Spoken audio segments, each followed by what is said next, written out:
be speculated that he would probably have a hand, driving this particular opposition. I mean, seeing that there's, a little bit of fracas between himself and the sitting government, that's Godwin Obaseki. All right. So, yes, I feel even if he comes out to say that, I'm not involved in all of this, if there is any, or peradventure there's a case where the primaries is won by Iyamu, then you would find certain complaints coming from Governor Godwin Obaseki. So you're saying this is just a prelude, to the, in case he misses out on the ticket. This is a prelude to the rantings and the complaints he's gonna be giving. Yeah, I see. I see. Politics. I see. Because I do feel that either ways, there's no how you can ask Adams Oshomole to hands off the primaries that would happen in Edo State, because apparently he is national chairman. But he has a deputy, so if he really wants to, I'm going somewhere. Okay. If he really wants to be free and fair, he's been accused. What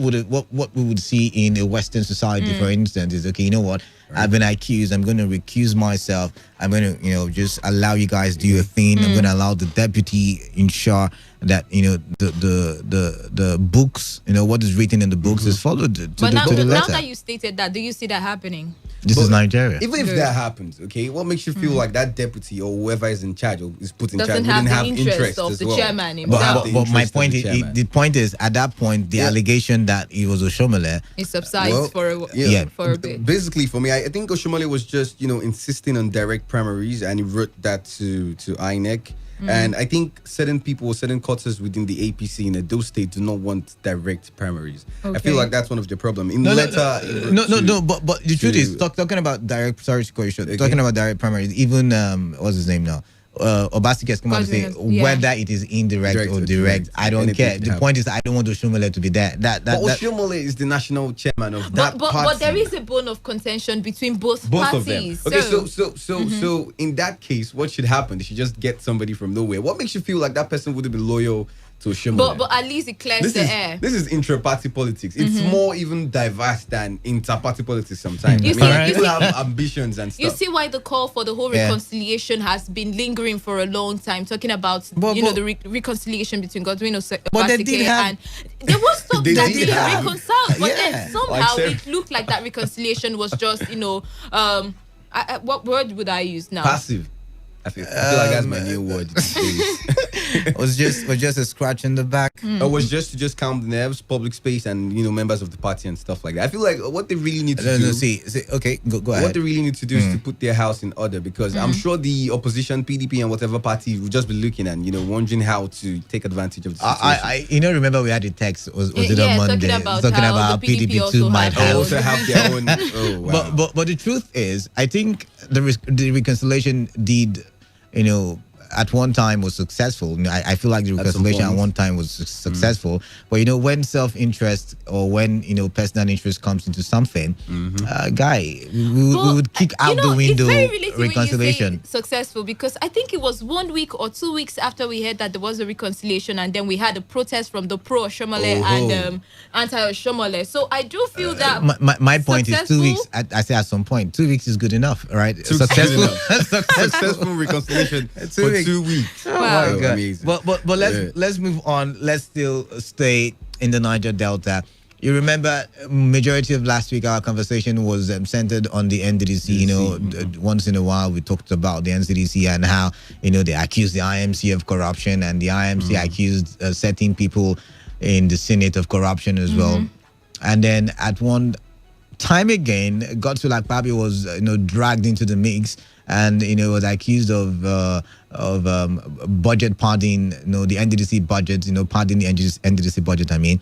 And Akpabio replied as, not me, they should prove. They should prove. Now I'm looking at this report on the Punch newspaper, and it says Akpabio inserted 500 million naira projects in NDDC 2017 budget, and it's coming from a panel in the Senate. I think the Senate Committee on the Niger Delta Affairs on Wednesday released documents. Right. Now, released, that's why I just want to read only that line. Released documents to justify his allegations that the Minister of Niger Delta Affairs requested the inclusion of about 500 million naira worth of projects in the In NDC 2017. You see the beautiful thing about this is the confidence, right, they have when it comes to refuting certain allegation. You remember when he was like, if you have evidence, back it up, right? And remember what I told you. I said the reason why they have such confidence is because they know each other. So I have for example, let's say I have something against you, and you have something against me, and then I threaten you as wealth for annoying me. I'm going to release it to the public, and then you say, release now, release. And that is what they are doing. Here's the thing, I feel like this is a very good move. I mean, they've been able to put out certain documents that can pass as evidence, right? Anywhere in any court of law and all of that. Now it is left for the sitting minister to probably clear his name of this particular allegation. But like, how does it do this? Because, like, mind you, the sitting minister was once in the House of Senate. It was in the 8th Senate, and it was allegedly set to have, part of the budget. So all he has to do is release some other documents to count. I like Nigeria. I feel like what could happen now is he could also threaten to release certain documents. It doesn't have to threaten. He has to release. They've released his own document now. What is it threatening? You know the funny thing, Nigeria. Sorry, no offense to anybody, but we forget easily. So now, for now, what will be trending? Budget partying. It might be that the documents too are not real, so he has to release other documents to prove otherwise, and then he also has to quickly release the documents of the person he has been accusing also of corruption or corrupting the NDDC, so that Nigerians would forget that they have released his own documents and go straight to the documents I released. actually cannot wait for the end of this forensic audit. Honestly, I do really cannot. Do you still trust the forensic audit? That's another even though we may not completely say that we would trust the results or anything, stuff like this, right? But I'm pretty sure that at least some of the few persons or the many persons who have been stealing and looting monies for the Niger Deltans would go down for their. And the point is this: would they go down? I'm going there as well. Would they really go down? Because, like Kalada said, Nigerians will forget. I mean, we're talking about a sitting minister here. If this turns out to be true, what will be done? Would he be removed all we have to do is exercise position? Maybe 8 years, just as we saw with exercise 8 years. But by that time, he would have finished, serving as a minister. It would still be the minister. See, the truth of the matter is that our justice system is very, very flimsy. I want to use the word flimsy and very slow. Yeah, I want to believe that in any administration that is willing and ready to fight corruption, the judicial system should be, sharpened, all right, equal to the task, speedy as possible. Make sure that justice is served wherever there is laxity or anywhere. So I do believe that with this happening, if he feels that this is a defamation on his character, because he is a serving public office holder, he should either take this up or clear the air. Now, I like what you said. He's a 7. 7 means he has to be transparent to the people. He has to let the people know, say, I deserve to be a minister in the current administration, and this is why I'm clearing my name. This is gone above politicking. This is gone above political party. This is the time. I remember, when he joined, he has to really come out to clear his name. When he joined the APC, people said he joined the APC because Oshimole had made the statement that anybody who comes into the APC... And the opposition had played on that for a long time. Right now. I just thought about something now. Why is this document coming out now? Apparently, this happened 2017. And so the document, there was not the back and forth. The document is coming. Let me answer you. The document is coming out now because they accuse people. And that's why. So the point is this: if that didn't happen, we won't get to know about all of this. If this is true, true. We wouldn't get to know about. So that means everybody in the Senate, they don't care. Not everybody. Let's not. The truth of the matter is that this opens our eyes to let us know that we have to seek transparency and accountability from these public office holders. Right. Because if we do not, all the things that they do remain under the carpet. I mean, if there wasn't a need for the forensic audit, we probably wouldn't have heard about this. All right. So now let's stick with the Senate some more. You remember, I don't know if you guys saw the report in the course of the week where I think I mentioned it on the show, I cannot remember, where a former military governor of Kaduna State had come out to say that the appointment of the president is lopsided, which is one-sided. That statement somewhat indict the Senate, the National Assembly as a whole, because they are the ones who confirms the appointment of the president. So now they have come out to say, hey guys, now this is from the Vanguard newspaper. They've come out to say, hey guys, see, all those talk of lopsided appointments are just beer parlor talks. Nigerians should x-ray conversations about appointments from geopolitical zones and not from north versus south. The question I have for you guys, do you really think the appointments should be looked from geopolitical zones based on our diversity and tribal inclination? Do you think we should be looking at it from geopolitical zones, or we should be looking at it from north and south? I'm asking this question because, some people have argued, when we talk about the fact that, the appointments are only from the north, some people have argued that in previous administrations, other presidents rather, did similar thing where they appointed people who they felt were from, certain regions. I'm asking this question because I know a lot of people calling and say, they're trying to Islamize Nigeria. They're trying to follow, what's the other word? Okay, let's leave it. Let's leave it. Let's not bite our tongue. But really, looking at it, should we be looking at it from the north, south, the northwest, the northeast, or the south, southeast, the southwest, or should we be looking at it from the north versus the south? Honestly, for me personally, if I want to talk about this, I've always said that if we want to move forward as a nation, we need to start to give people positions and based on merit and not based on what geopolitical zone are you from and stuff like that. We should give people positions based on merit. But now, due to the kind of politics we play here in Nigeria, that isn't possible, even in the foreseeable future that I can see right now, because apparently we're already zoning 2023 and some people will talk about zoning 2027 and stuff like that. Right. So it's not possible right now. We have all of these things coming into play. And when some of these political parties were going for their campaigns, they promised certain things. They promised women inclusion. They promised inclusions from certain geopolitical zones and stuff like that. They promised youths as well. So I feel like if those things were promised, or if these things were promised,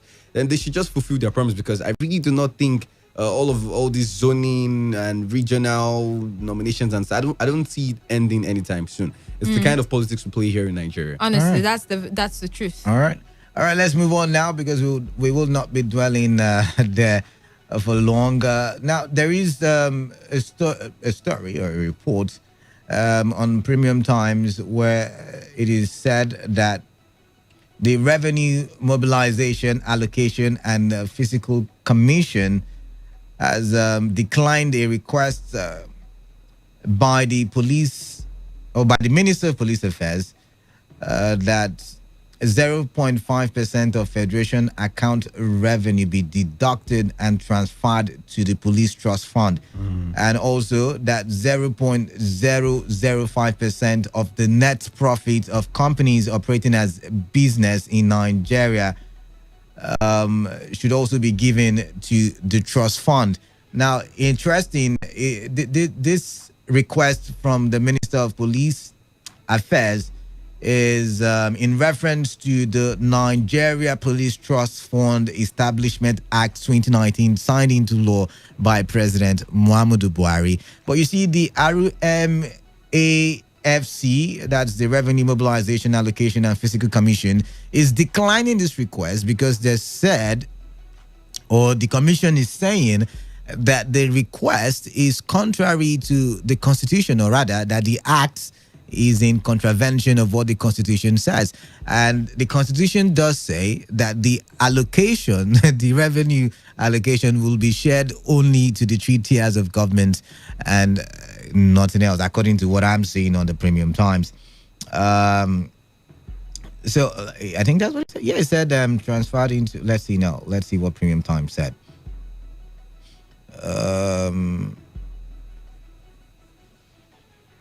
And he also said that, where is it? I'm looking for it now. I can't find it. But then again, we've always complained that police is not properly funded. The police now, remember, are security to both, or to all tiers of government, the federal, the state, and the local government, right? So, when you're talking about sharing the allocation to the 3 tiers of government, you should also talk about the security for the 3 tiers of government Am I lying? No, I'm not. The truth is, we've complained that the reason why the police has not been effective enough is, one, they lack basic tools. Two, they are not well motivated. And now there is a scheme, there is a way. Remember when the president was talking about, I think sometime last year, was talking about making sure that the police has got good morale, the police is well paid, and he now signed this act into law to make it, less cumbersome for the police in terms of funding. I remember vividly when the Inspector General of Police stood before the 8th National Assembly and complained bitterly, to the fact that, see, I don't have funds, I don't have money, and that is why the police cannot function the way you guys dream of it to function. Should we not be seeing a way where we can mend? I don't know where I don't know how to put this now, but yes, maybe this act is in contravention to the Constitution, and anything that is in contravention to the Constitution is null and void. Agreed. But should we not find a way where we can draw these funds from the allocation for the police, just as we did for the judiciary arm of government and the legislative arm of government? Should we not find a way, for the police so we can have an efficient policing system or structure in Nigeria? So the truth of the matter is that all that you said is noble. It is true. We should find a way to make sure that the police, right, or security agents are properly taken care of in the country. I mean, time and time we've complained about the poor salary structure. Right. We've also complained about the poor welfare packages that these people have.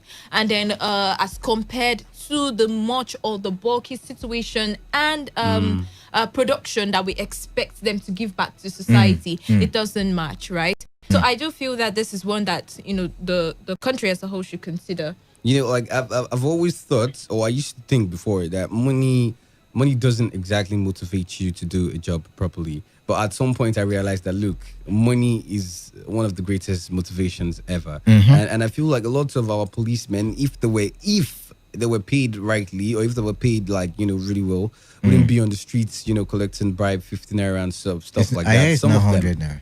Okay, it's now 100 naira. So they don't get to sue you or something. But the point is, I really do, just merely looking at some of our police officers, you can already see that they are not well taken care of. You look at their uniforms, you look at the different kinds of black.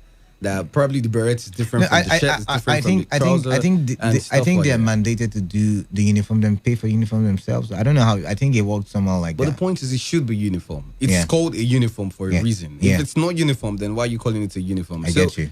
They should do the right things. I mean, people like this should be taken care of. I mean, they protect the lives and property of people in the country, and that's the major job of the executive, mind you. And if it's the police who is on ground doing this major job of protecting lives and property, then they should be taken care of. See, now this is where I would have expected the legislative arm of government to jump in and say, you know what, we're going to amend the Constitution, to because 0.5% is just, I mean, it's small. It's not like you're taking 10%. It's not like you're taking 5%. 0.5% of allocation, given to the police. And like I said, if you say the allocation is for the 3 tiers of government, the police is also part of the 3 tiers of government, because we have police securing the federal people who live in the federal jurisdiction. We have the police, securing people who live in the state jurisdiction. We have the police also still securing people in the local government. They might not have been doing a good job. And, like I've said, it's because there is no proper funding. So how do we get it done? I mean, the RUMAFC that is even talking, when they are moving money from one point to another, who's protecting them? It's the police.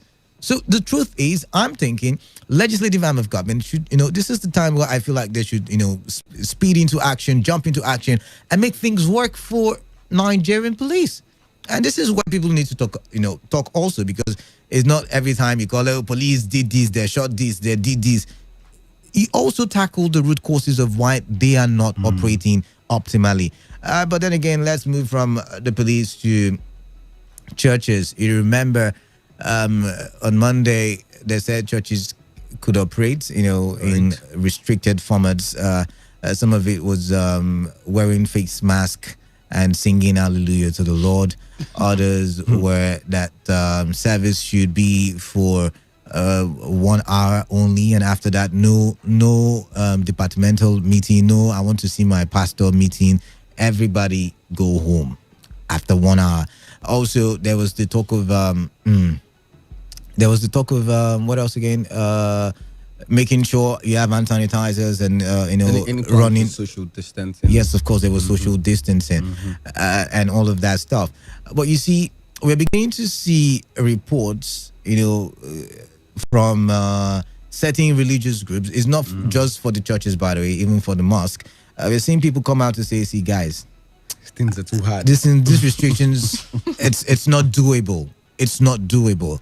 We're also seeing comments from Lagos, Ogun, Oyo, and Ekiti state governments that they are saying, "See, we're not going to open our churches or mosque anytime yet." Okay. We are also seeing report from the president saying, "See, it is safer to worship at home." That's from the federal government. When you look at all of these reports, you want to ask yourself, really, did we do the right thing by reopening these religious centers? I don't know if I read correctly, but I do think that the PTF had, talked about leaving this particular decisions to the states, right? States, the states would have to, work on whatever guidelines the PTF has done, yeah. All right. So I do feel that even as the PTF has stated that it is left for the states to scale up and be sure that rapid increase of cases on a daily basis in the country and in certain states, especially here in River State and maybe Lagos as well, we might want to consider that even though some persons would like the reopening of these religious centers, for their religious purposes, but then we also have to consider the health and the well-being of the people as well. Now, yesterday I saw a report in Cameroon about 1,300 or 13,000, I can't remember now, were infected just because they open schools. Now that is a school. They don't really. Okay, there's a lot of touching and all of that in a school, but in a church, everybody's shouting. In a mosque, everybody's praying. Yeah, exactly. There's the projectile of spits and every other liquid that comes out of the mouth. Now the point is, really, are we safe? Honestly, open churches and mosques. I don't want to sound like the Antichrist himself, and in or some way, but I really do feel like we are not mature enough as a society to begin to open religious centers right about now. I know lots of people have been crying out to the government, open churches. The reason why we still have coronavirus is because we have not prayed and stuff like that. But at the end of the day, you want to look at the adverse effects of what opening the churches would do. Because at the end of the day, not every church, because whether you like it or not, the federal government or the task force or state government task force cannot monitor every church. We have some churches in just little buildings and stuff. Not every church will follow the guidelines stated by the presidential task force. Not every church will follow social distancing rules. Not every church would have the sanitizers and everything. And once this happens, all right, once there's an infection in such a place like a church, going to your church, the church you attend, and then you observe that you're not following the guidelines, I might as well say something probably on the church. I don't know, especially when the pastors or the people in charge of the church, apparently some of our pastors do not believe that coronavirus is even real, and so how do you expect them to follow guidelines? All right then. And by the way, talking about coronavirus, and the unbelievers, the people who don't believe that coronavirus is real, I call them the unbelievers. I'm sorry if any of that. You were once an unbeliever. And I've been born again. I've been born again. The River State government is doing some kind of door-to-door sensitization where they have to go to almost everybody's house and tell them the CGI. Coronavirus is real. Do you think this sensitization from the River State government will have positive effects, going by the fact that a lot of Rivers people believe that once I get back to church, I was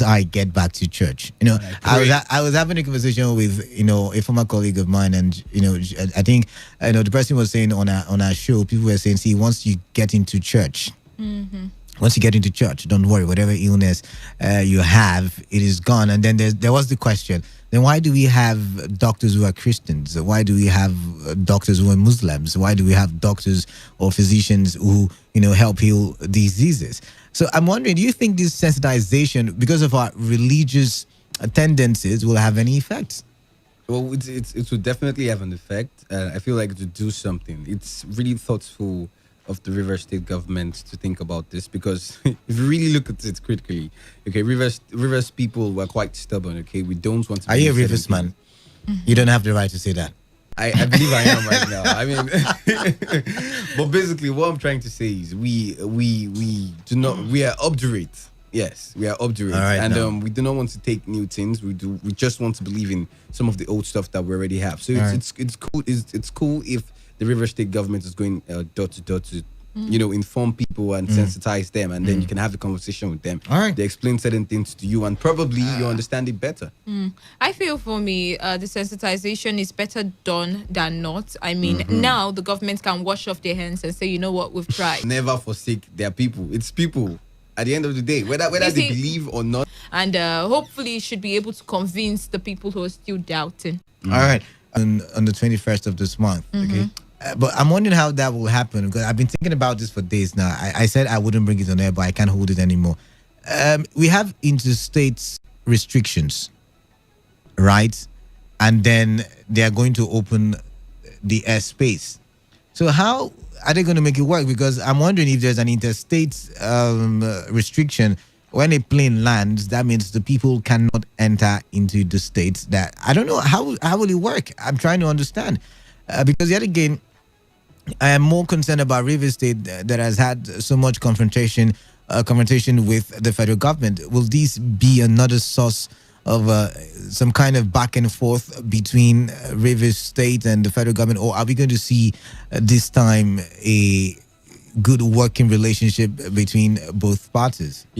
First of all, when the River State governor came out to say, look, we're closing airspace and all of those, there were certain quarters who said it doesn't have the power to do that. Yeah, it doesn't have. Only actually. the federal government has the power to do that. So this shouldn't cause any sort of fracas. But you don't get the point. There's the interstate border closure. So when you fly from wherever you fly and end at the airport, you probably might get stuck at the airport. Probably what the federal government is trying to say is, look, land borders remain closed, but we could still fly. Okay? I'm wondering how, somebody help me understand it. Maybe because we will have stricter measures at the airport. It will be easier to control. Yeah. Flights? Yeah, it will be easier to control flights, the people coming in and all of that. So that's settled, right? And I feel like with this particular move by the federal government to reopen all flights, and the state government would be able to work in cooperation with the federal government. It will be easier to dictate who comes in and how long the person would have to be quarantined or self-isolated. All right. You have a point. Well. Unlike buses where it's coming from different directions. But the point is different places. If we're being real, like extremely real with ourselves, okay, people have been traveling via the land borders. Yeah, I'm going on. Am I saying? No, I'm not going to say. Okay. But then it's time for us to open the phone lines. Let's have you drop your thoughts on some of the things that we've talked about. Let's have your views on some of the issues we've reviewed. All right, it's the trio on radio in the studio, and it's time for you to join the conversation. Today's also opening the phone lines now, 0817 000 0951 and 0810 951 0951. Text messages and WhatsApp messages to the number 0701 933 9962. 95.1 FM. I lost that call. The call is back, and let's have that conversation. Remember, the numbers are 0817 000 0951 and 0810 951 0951. 95.1 FM. All right. That one as well. I don't know. You know what? Keep the calls coming in, but please try to turn down the volume of your radio so we don't get holdbacks and all of that. Okay. All right.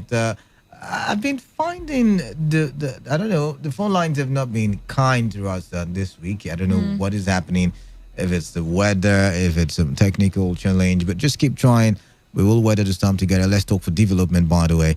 Let's have you drop your say and thoughts on some of the things that we've talked about. 95.1 FM. Yeah, good afternoon. Yeah, good afternoon to you. Yeah, my name is Kingsley, calling from HA. You're welcome, Kingsley. Go on. Yeah, I want to talk about the airspace now start flying. All right. See, when we look into this our country, we should be considering the poor and the rich. Now they have permit the air to fly. Then what about those people in the land? How can they go about? Now, but we have told you that the air can be easily controlled, and then the land is porous. I mean, think about it. Okay. Okay. Yeah, I look it in that way also. But what about those that are least privileged that cannot fly on the air? Then how can they go about? You just be stuck where you are for the time being. But if this helps, right, there is news that a lot of persons still find their way around. You're preaching. Oh, let me shut. No. But if this helps, but there are lots of news about that. I mean, even the state government, not just the state government, federal and other state governments as well, has also come out to talk about how porous and how lackadaisical the persons put at the borders are with enforcing the interstate travel. Okay, all right. But when they want to do, let's consider the both sides. At least the poor and the middle class, and the upper class. And thank you very much. All the class. Yep. All right, thank you very much. 95.1 FM, what's your name? Where are you calling in from? Hello, Salada. Good afternoon. Yeah, Mr. John. Mr. John, please turn up your radio set, please. Yes, I've done that. All right. Yeah, I want to dwell on Obaseki. All right. Okay, those things. Okay. You see, Obaseki, the way I'm looking at him, he is not a good politician. How do you mean? I don't see, yes. For him to have, even from the first place, pick up a fight with the national chairman of his party shows that he is still a learner in terms of politics. All right, now. All right, as we speak now, there is a case against him concerning his certificate. He has a certificate issue, even before he contested in the first term. But they somehow, managed to cover him at that time. But now, look at it. He has been, sued in the Federal High Court as we speak right now. So I think he's playing a very bad politics in the sense that Oshomole is the last person he would have picked up fight with, because not only being his benefactor, this man is the national chairman of his party. Even if Oshomole is telling Oshomole to step aside, Oshomole does not conduct primary. He would only send people, and people that he might send might be loyal to him. So how do you go about that? You can see that either way, head or tail, and all not die. I like the way you put it, head or tail, all not die. All right, we got. He's in a very difficult situation. I like him as a person. What is your prediction? Are you who do you think will get the flag? The ticket. The flag in. The ticket. Yes. Yeah. We from all indication, Ize Yamo is going through. Okay. But Shomole, I know Baseki will fight, but finally Ize Yamo will get through. All right. I probably will hold you to this at the end of the month. 95.1 FM, what's your name and where are you calling in from? Good afternoon. My name is Stella West. Stella West, welcome. Neither Yamo or Opasiki, none of them will get the ticket. Really? New. Are you saying there will be no ticket in the? Not a neutral person. A neutral person. That's what. All right. Then. I just want to talk about this airlifting. If somebody flew from Abuja to Port Harcourt, maybe he comes here to do business. Where is he going to lodge? I know hotels. I hear hotels have partial operational licensing from the governor. I do not know, something of that nature. Which hotel is that? Because the last two had all hotel closed down.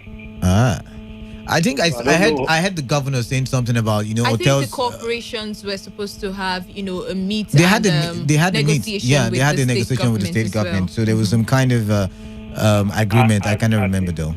I think airlifting is just for the elites. When you lift the ban on the airlift, then the road, people are still moving. All right. Illegally, people are still traveling to Lagos, traveling to Abuja. So I think they should, suspend this border block, let everything flow, let the business resume. All right. Then people should be careful, All right. If you travel, do you think we will be able to contain or control, movements? My brother, I'm asking this question because even in Port Harcourt City, taxi drivers are still carrying full capacity. How much more people doing interstate? No, interstate, they don't carry overload, they stay. The only thing they do, the transport fare is a little bit higher. You know, they are a little bit cautioned than the interstate. All right, then. So I think what they should do is to open the border, you know, let people travel. People are cautioned now that you should go with your hand sanitizer and your face mask. The enlightenment, not to lock people down. Human being is not meant to stick to one place. All right, then. All right, social animals. We are meant to move about. Thank you very much. Thank you very much, sir. 95.1 FM, what's your name? Where are you calling Hello, in from? Canada. Good afternoon. Yeah, good afternoon. This is from Oklahoma. Welcome. I want to talk about this airlifting. Let's paint this picture like this. I'm going to Akwa Ibom, and you know they open only 5 airports. Port Harcourt, Enugu, Owerri, this side. I'm going to Akwa Ibom, and I landed in Port Harcourt. I landed in Owerri. Yeah, talk. How do I get? How that transport? You are stuck. So if you know that there is no flying to Akwa Ibom, that means there is no need to lift it now. Akwa Ibom has an airport. My point is they are opening only 5. If you're not able to get direct flights, you stay where you are. You stay where you are now. Stay where you are. You're laughing. That's but that's the true. of the lane line now. It's partial opening of it. You know, it's just the one in Kanu, Lagos, Abuja, Owerri, Port Harcourt. Did I miss anyone? No. Hello. Good afternoon. Yeah, good afternoon. Yeah. My name is Joseph. All right, Joseph, welcome. Yeah, I'm from Lumisi. All right. You're welcome. Yeah, I want to talk on the point of this headline about police on the welfare. All right, now, yeah, talk to me. Yeah, you know that from abroad, let me just say like America and the rest of them, a sergeant is equivalent to a commissioner in Nigeria in terms of let us say what he has. Because what is there is the Nigerian senator and the other people that pass law, they don't want to make sure that they fund the police properly. And secondly, and if they fund the police properly, police will not be misused by others. Because in Nigerian police, you see that someone has 5 kids. That school fees is on him. House rent is on him. But that doesn't give a chance for a policeman to stay on the road and extort. Nobody's saying that is a good enough reason. But then again, we also are looking at it and saying this is the root cause of why many of them, you know, what they do. And if we can tackle the root cause, then just maybe we can have a calculate on that 50,000 and add it. All right. So, yeah. So these are the things. We need funding for the Nigerian police to work. Yes, we do. And that's why I'm saying that the legislative arm of government should, you know, kick into action and see how they can make it a law, or, you know, amend the constitution to accommodate the, you know, the act that was signed into law, you know, giving 0.5% of allocations to the police ministry. 95.1 FM. Hello, Canada, Bulo and World. Good afternoon. Good afternoon to you. Good afternoon to you. Concerning the opening of airport, I want to boundary closure cannot go together with the opening of airport. But they just explained to you now that it might be able to. You know, there would be certain guidelines. You know, they tell you, okay, you know what, when you land, these are the procedures you have to go through, you know, before you go into, you know, whatever you're landing. Oh, sorry, they lost you. And it will be very, very easy for you to keep tabs on the persons who have come into different states, or, you know, who just landed a particular airport. It's easy. 95.1 FM. Hello, good afternoon. Hey, good afternoon. How are you doing? Huh? Very well. What's your name and where Chief you're calling Okafo. I'm Chief Okafo. My regards to that. You're welcome.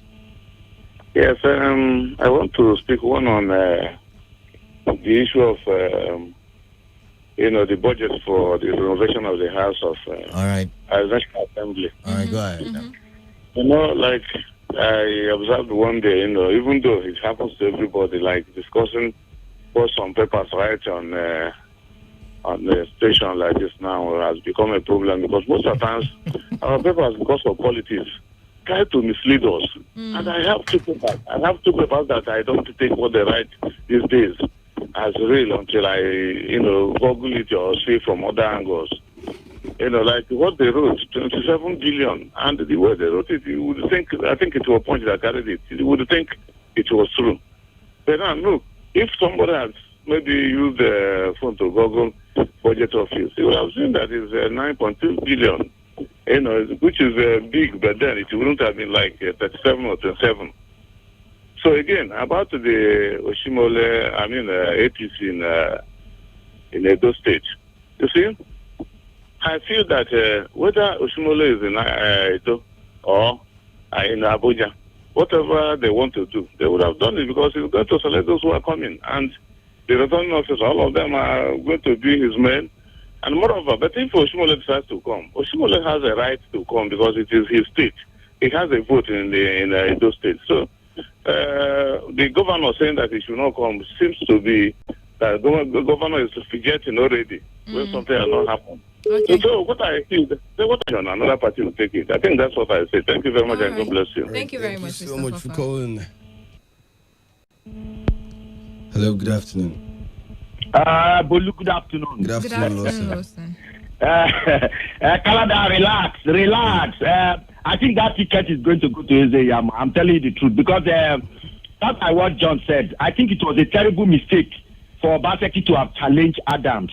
They are not mates. Honestly, it reminds me of Akwa Ibom State between what's his name, the former governor and the present one. He just brought in from Akpabio, Akpabio and this current one. Akpabio, you understand, against his own deputy, brought this very guy from the bank. He wasn't even a politician. So that's the same thing Adams brought Obaseki. He should have respected Adams, no matter what. Today, the Rivers State governor will respect the former Odili. You understand? Because they are not mates.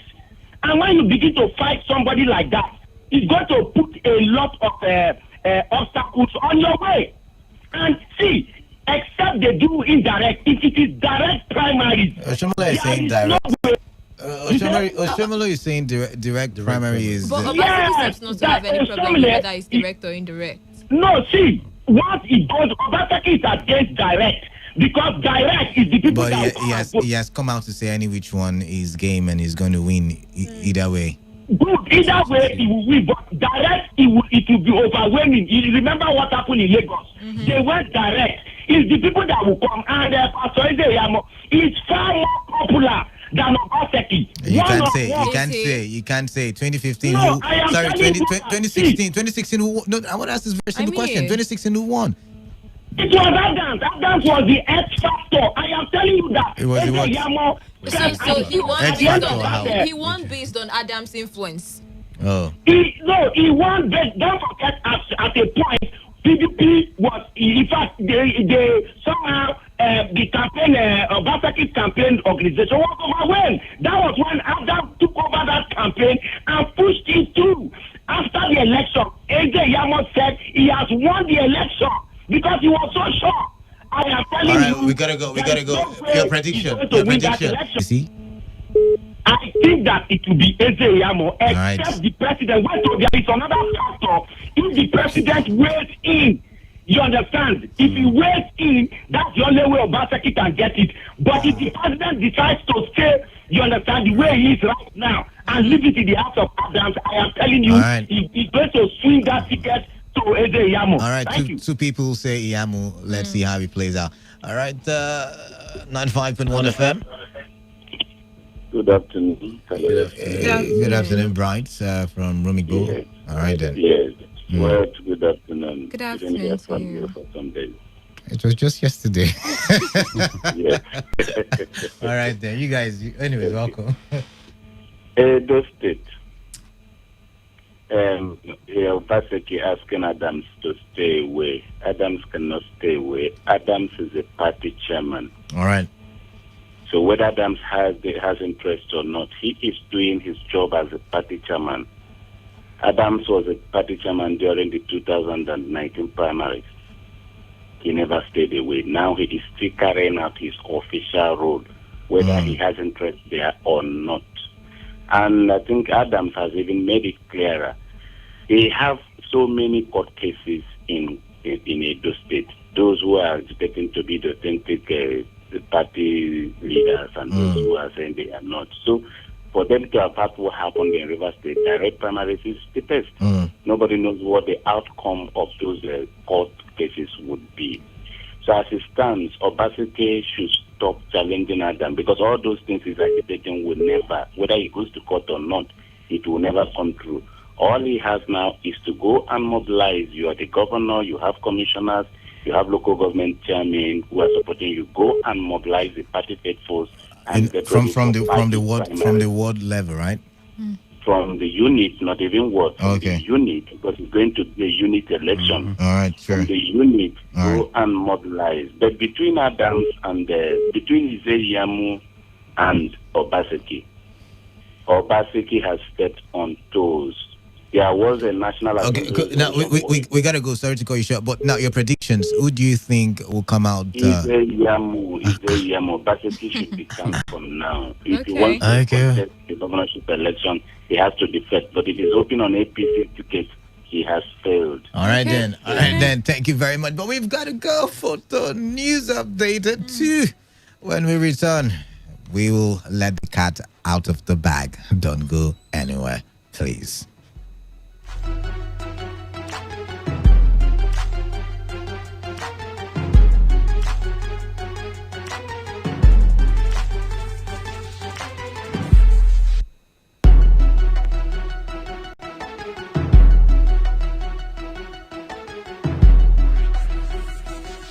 Every day, every hour, when the big stories break, depend on our 24-hour news team to bring you the latest. Today, 95.1 FM. Today, 95.1 FM. Port Harcourt. News update.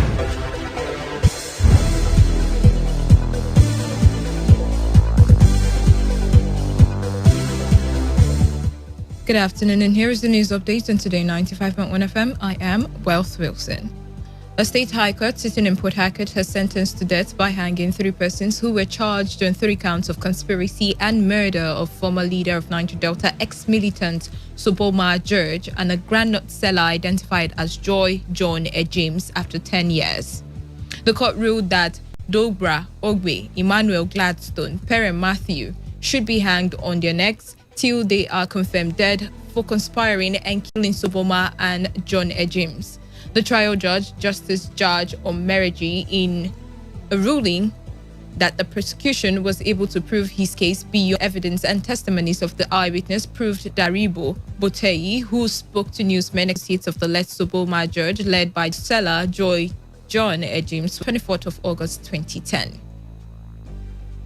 The Rivers State Police Command has denied reports that Owube community in Ahoda local government area have been sacked by cultists.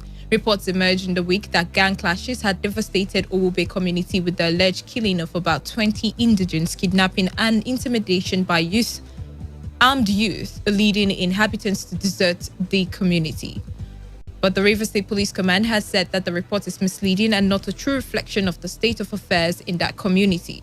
The command, in a statement by its spokesman, DSP Nnamdi Omoni, obtained by Today FM, said the command has never at any time received complaint of cult attack from any individual or group.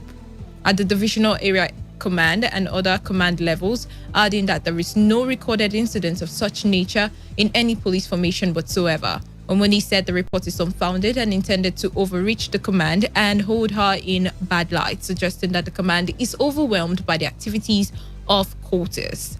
The report as the Wube community is as peaceful as any other community in Ahoda West local government area. Former governor of Abia State, Senator Orji Kalu, has been released from the Kuje Correctional Center. Kalu, who was jailed for 12 years for corruption, was released last night following the order of a federal high court in Lagos. Awa Kalu, its allegations that the Minister of Niger Delta Affairs, Senator Godswill Akpabio, requested, as the then minority leader, requested that 5 projects worth 5 DC, Peter Nwoboshi, had earlier alleged that Akpabio wrote to seek the leave of the panel to push his constituency project through the Niger Delta Development Commission. Nwabushi said he granted Akpabio's request as chairman of the Senate Committee during the 8th Senate. The National Assembly is currently investigating the Interim Management Committee of the NDDC over alleged reckless spending of 40 billion naira between January and April this year. Although the Senate set up an ad hoc committee to probe the alleged scam, the NDDC panel members have been accused of corruption by their eye racial bias by U.S. law enforcement tested positive for the coronavirus. Reports say the infection was not listed as a factor in his death. The official cause of death, according to the full 20-page coroner, ruled the manner of death to be homicide. Tim gasped for air and repeatedly groaned that he cannot breathe. And that was the news update on Today 95.1 FM. Do not forget, take responsibility, wash your hands frequently with soap under running water. Avoid touching your face in high contact surfaces to prevent coronavirus. Once again, good afternoon. I am Wealth Wilson. Do stay with us as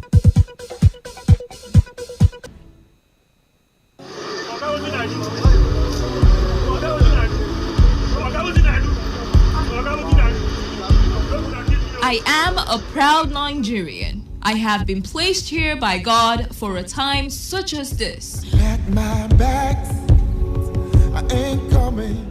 The degradation, challenges, and problems faced by Nigeria are the perfect backdrop for me to develop and utilize my God-given potential confronting Nigeria.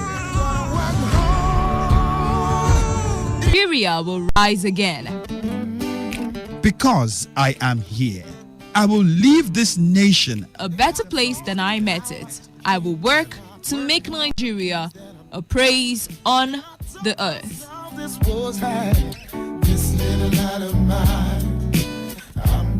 I will work to make Nigeria a praise on the earth. So help me God. Let me tell you how I got this far. This message is brought to you by Today 95.1 FM, Voice of the People. This is today's hustle. One show that embodies objectivity. We raise the bar in examining the good, the bad, the sordid, everything that has to do with society. In America, you buy a big house and you pay gradually for 30 years of your life. That is politics. In Nigeria, you carry out your salary and go and rent one room. Bad politics. Everything that has to do with society. We have been pushed to the wall. The Hustle. Every weekday from 1 p.m. to 3 p.m. on Today 95.1 FM. This is today's hustle. One show that embodies objectivity. We raise the bar in examining the good, the bad, the sordid, everything that has to do with society.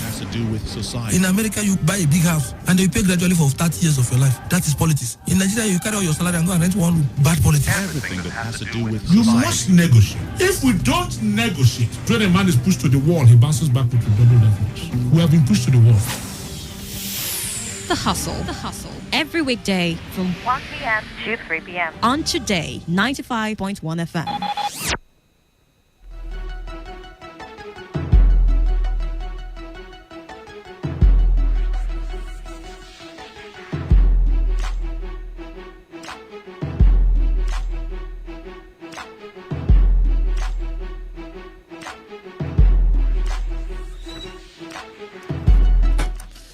All right, good afternoon to you once again. 10 minutes gone past the hour of 2, and it's time to further conversations here in today's hustle on Today 95.1 FM, the voice of the people. I am the man of the people. I am Kalada, and right about now, like I promised, I will be letting the cat out of the bag, and we will be talking about 78 billion naira refund to Rivers State government. Now, you would remember that earlier in the day, here on Today FM also, I think on the morning show, there was the talk about the federal government refunding about 5 states, 148, I believe that's the amount, 148 million naira, a billion naira, I beg your pardon, for projects done on behalf of the state government. River State, like I mentioned already, was part of those 5 states, and they got 78 billion naira. Now, according to the reports, some of the roads mentioned that was responsible for 78 billion naira was the Port Harcourt Owerri Road, and then 3 flyover bridges, including the Obirikwere interchange, all in Rivers State. Now, you all know how, the Obirikwere Road was done and made to look very, very significant for those of us who applied the East-West Road. I'm talking about Choba to Rumokoro. I mean, before that time, you understood how cumbersome it was to move from point A to point B because of the much traffic that used to plague the road. But look at it now. But that's not what we are talking about. The truth is, the reporters, has begun to have reactions, and certain people, in certain quarters have come out to say, hey guys, let's not applaud Amici alone. I mean, let's not make it look like, it was just an Amici affair, that other people also had a hand in certain federal government projects, certain governors, I mean to say, were involved in other federal government projects that saw, the emergence of this 78 billion naira. And I'm looking at the politicking, and I'm wondering, because according to this unofficial report, like I said, these people are saying that roads like Igruta Chokocho, where is it now? Yeah, the rehabilitation of the airport road, and also Celestino Mayor doing the Element Junction flyover were also part of what constituted the 78 billion naira refund to Rivers State. Now, this is what I'm thinking. Number one, when are we going to go past this basic level of playing politics in Rivers State? But before we go into all the details, proper introduction. Yet again, I'm Khaled, the man of the people. I've got Wealth Wilson in the house, the lady of today's also, and of course, I've got Bolu Ajayi, the Balogun of Port Harcourt. Good afternoon to you guys once again. Good afternoon. All right. So now, what do you? I mean, looking at this stuff. First of all, these were projects done on behalf of the federal government. I don't know if you understand, for Rivers people. Now, these were projects done on behalf of the federal government. Should we be seeing all these unnecessary bickering about who did it and who didn't do it? And I mean, like you said off air, Rivers State government is not Celestino Mayor, is not Odili. It is Rivers State government. I mean, all right, and I'm going to say the same thing. Rivers State government is Rivers State government, okay? Some federal projects and stuff like that. It kind of like motivates them to want to do. I don't know. They say don't do anymore. They say don't do anymore without our permits. Yeah, but the point is, it's quite cool to see the federal government, repay and replenish them. But now, I feel like all of this talk about this was done during this person's time, this was done in this person's regime, it's totally unnecessary, okay? Because was it last week we were talking about, do we have a continuous government, a government that has a blueprint of, this is where we're going to, this is the Rivers State dream. And not, this was what I did during my time. And then the next person comes and says, this was what I did. And then there's the argument, I did this, I did that. And which one did more? Who did more? Stuff like that. And basically, that's what we have here in Nigeria, and very, very much here in Rivers State. And that's why we have all of this talk first in the first place. Because honestly, this should just be for Rivers State generally. But people have found a way to somehow put politics into play. And I was going to say, kudos to whichever government did it. See, now it's people like me. Yeah, I was going to say kudos to whichever government. But that would like be putting further, flame to the claims and everything. But the point is this: everything we do as a government or as a leader of certain people, every project you embark on should be for the development of that state or those people. We shouldn't be for my name. Now, I was going to go there now, because I would have said, I would have thought that the conversation should have been, we now have 78 billion naira, and maybe we can use it for this, that, these, and not claims. This administration did this and this that, and that is why the money it resulted in 78 billion. I would have like you said, the blueprint. If we had, I don't see. I'm sorry, guys. I'm making reference to Lagos State once again, but I've never seen any of the governors come and say, party, not just the same party, from the same godfather, almost handpicked. Okay, so you're saying almost handpicked. You're saying that's why we don't have these Lagos State could be Tinubu's vision, and then it's passing it on to people he feels can continue that same vision, and so they have the same vision. Okay, all right. And when somebody seems to want to go out of the vision, all right, you get kicked out. You get kicked out. Okay, so he's bringing people that he feels like has or fall in line with his vision for Lagos State. That's what some other people might want to argue. But then again, it's still valid, because at the end of the day, very well. I mean, like, you're gonna have a conversation with somebody about the funny thing. Now, when you look at some of the projects mentioned, which is whether it was done by PDP or APC, at that point you're driving because you're in Rivers State, you're a resident of Rivers State, or you are from Rivers State, and it's a public amenity that you are currently enjoying at the time. So now I'm wondering, at that point, it doesn't really matter. I mean, you are moving from point A to point B. It doesn't really matter who built it. That's for you, the person who's moving from point A to point B. But for the politicians and their cronies all around, it matters to them that, okay, this person was the one that did this thing, this government did not continue this project. Stuff like that matters to them. And it's the kind of bad politics that we play here in Nigeria, because we play politics that makes development not so feasible, because at the end of the day, we're thinking about personal interest, building a name, and further, future political ambitions. Look at what this person did in River State before he became minister. Look at what he did as minister. Now he's going to for president.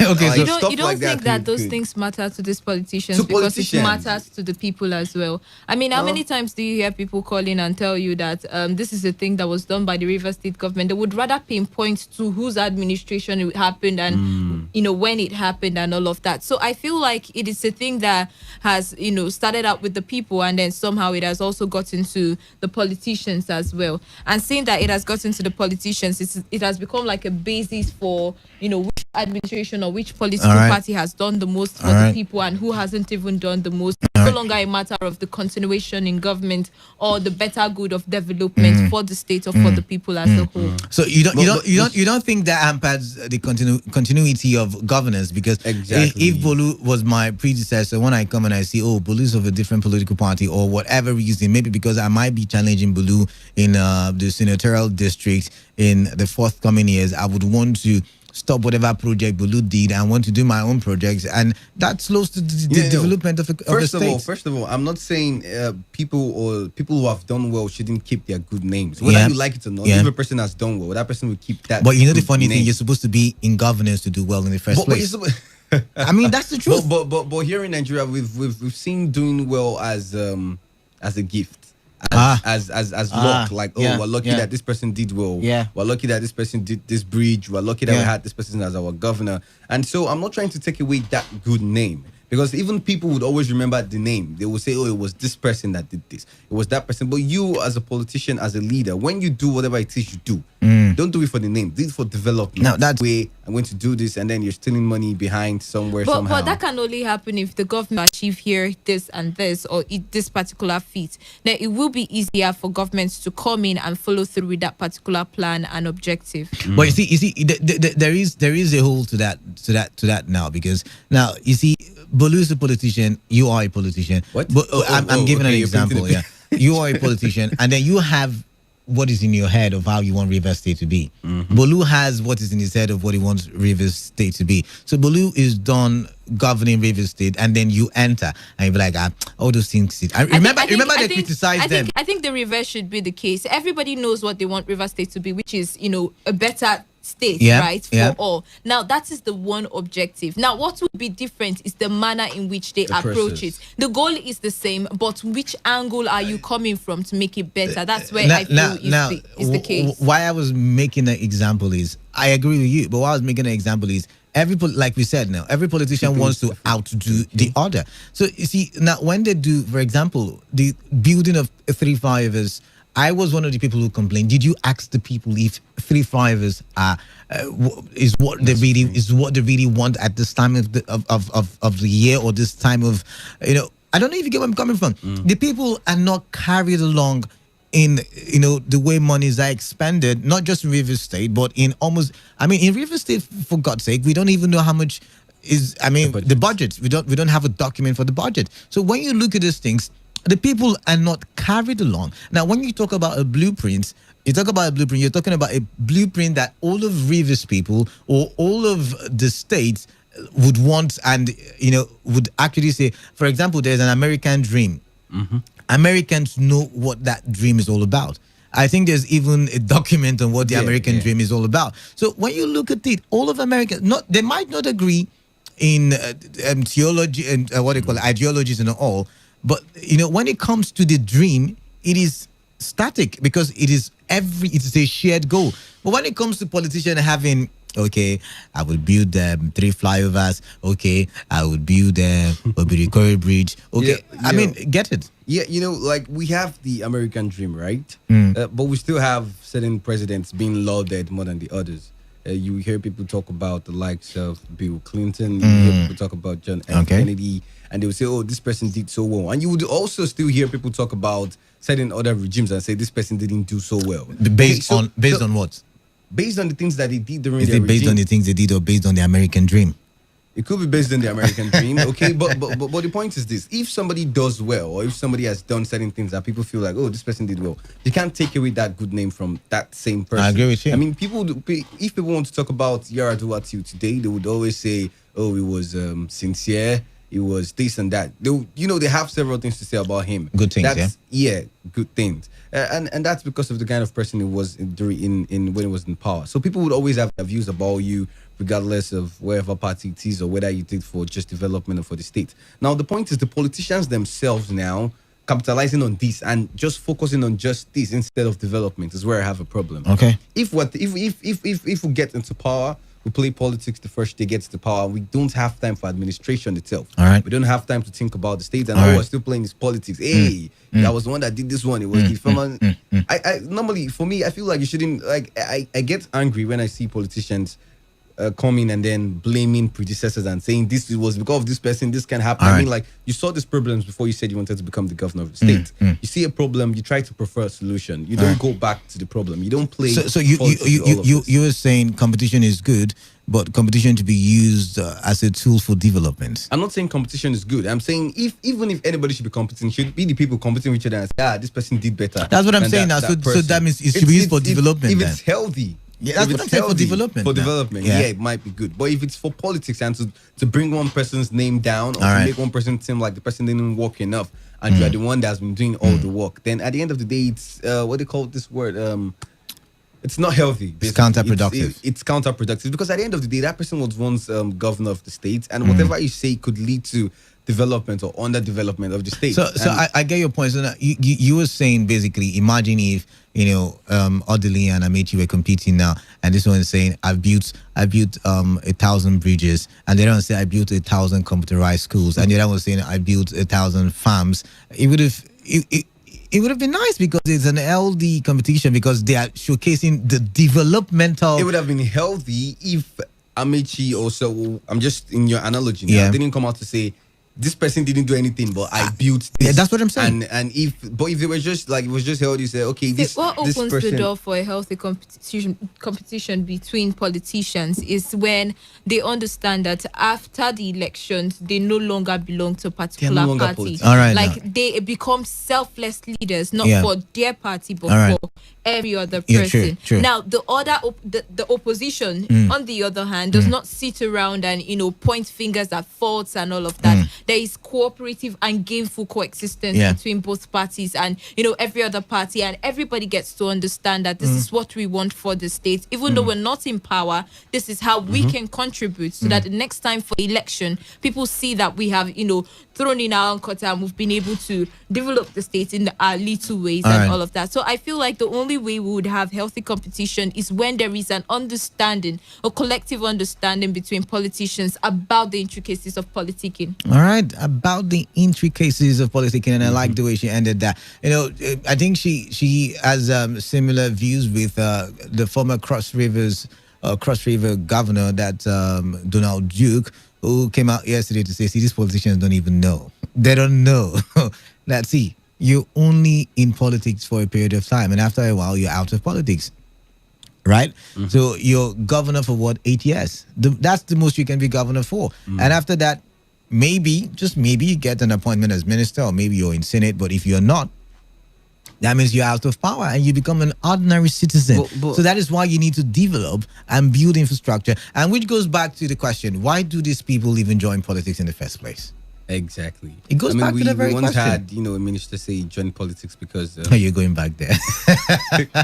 because it was jobless at the point. And now we don't know if the motive changed along the line, but that was what he said. And honestly, you were talking about Donald Duke saying you're a governor for 8 years. I feel like during that 8 years is when you have to realize that politics is just for a while, okay? You have 8 years. If you play politics for 2 years and then you govern for 6 years, fine. Okay, because you have to play politics at some point. You play politics for a few months. For months, not even up to. But you can't play politics. You can't spend 8 years in governance, and then first year you play politics, talk about your predecessors. Second year you play politics, talk about your predecessors. For the whole 8 years, probably you have just 1 year and setting some bridges or one, I don't know, flyover or something to just show for your governance. It's wrong. We really have to realize that, look, after elections, you're no longer a politician, you're an administrator. You have to partner with both the APC, the PDP, APGA, PAPGA, whatever party. PAPGA. You just have to, everybody, you swore to protect the lives and property of everybody in the state. PDP or APC members in that state. So focus on governance and not politics. If we continue to focus on politics, we continue to have things like this. We won't have a continuous government. This one will say, oh, you said I didn't do well. It's not healthy for elections as a whole, because then we have people who are taking sides, statements and stuff, and then you begin to see violence during elections. All right, 2:30 currently is the time, and you get a chance right about now to have a say in what we're talking about now. We are talking about the fact that the federal government is giving River State back the money that was used for certain federal projects. It amounts to 78 billion naira, and some of the projects mentioned as to why the federal government was doing the refund was because what was done under a certain administration, and another administration has come out to say, hey guys, we no agree this one. It's not only the administration that was responsible for the construction of federal projects and the refunding of 78 billion naira. This one was done by this other person. This one was done by this other person. And we are saying all of this narrative even necessary, and go about doing some more construction work, some more developmental projects. The people, the master location should be the primary motive of everybody in government. I don't know, but what say you? What say you? The phone lines are open: 0817-000-0951 and 0810-951-0951. This is not an opportunity for you to do the APC versus PDP thingy. Let's talk for development. Simple as that. All right, phone lines now. 95.1 FM. What's your name? Where are you calling in from? Mr. Bright from Romeo. Mr. Bright, welcome. Thank you. Why do we have to make big claims about this person did this, just take the money, and then it's for River State instead of making claims for who did this and who didn't do that? Yes. The reason is because of we did development that history will still have judged us well. Now, don't you think history will still have judged us all right if we are just focused on making sure the people had a better life? If we are making sure that the people have a better life. Yes, the history will judge us well. But now, as it applies to this money that came up, this money were money we would have gotten money. But today we are talking about planning to use the money If we had played better politics yesterday to the IGR of Rivers State, because we played bad politics yesterday, we are still talking about December. So that is why we are talking about it. Let us keep good precedents. In my place, they said anyone who sees a chicken treading on human waste should try to chase it away, because no one knows who will get the legs as its own share. So these are some of the things. If we don't talk it, people will carry on at what you did yesterday, what another person did yesterday, so that those who are listening today will live a good lifestyle and it will benefit us tomorrow. So there is no how we can just talk about the benefits of the money without talking about who played. Please, as a presenter, I think you're supposed to tell us the federal government has already listed the absolutely correct. That's what we're talking about. Okay, I mean, you two should supposed to tell us this. We are this Did you just hear what I said? I said we have already stated that. The federal government stated it already. But we didn't hear, some people didn't hear it. So did you know here where I said Obirikore Bridge, Port Harcourt Owerri Road? Did you know hear that part? And 3 other flyover bridges. All right, I've just told you now. Okay, so and please, I want our governor, please, let us use it, and some community like Emo and some community that don't have anything at all. Let's use this opportunity and put those things in order, both life. And he has a point now, guys. Now, I mean, we did not focus on how the money should be spent. I mean, talking about infrastructural development, since this money is used for federal projects in certain parts in Obiakpo, and maybe all of them are in Obiakpo. Looking at it, is it not time for us to now say, okay, you know what? Let's move to other local governments now and do some projects there. I mean, that probably will be a great one. But back to the phone lines. 95.1 FM. Hello, Kalada. Chima. Yes. Good afternoon, Kalada. Yeah, good afternoon to you. Yeah, to everybody in the studio there. Kalada, I think our focus should be on how to use this money. I just said so now. To resuscitate. Can you hear me? Yeah, I can hear you. To resuscitate our this infrastructure that we have here, that will bring back returns. For example, the Buguma fish farm. All right. You know, that have done moribund. The Songhai farm that are there would have at least generated employment to our teeming youth. That's what we're talking about. It's not where this money, who done the project. All right. The project their own. Is this money that is to do this project? Does it belong to a personal or individual money? It is not. So we start to work to grow our focus. And we have some community also that as a result of the federal road that have brought shortfalls for the government to construct road in this community, like my community, you know, Kalada, how my community is. So, yes, so let the government use this money to see how to at least link roads to this community so that we too can enjoy what other communities are enjoying. All right. I think it's a good thing that this money has come back. Road. Let them construct road and use this money so at least parking right at the junction and taking left into my community would have stopped. Thank you. All right, thank you. That this very money came. I know how Amechi struggled in order to get this money during Jonathan time.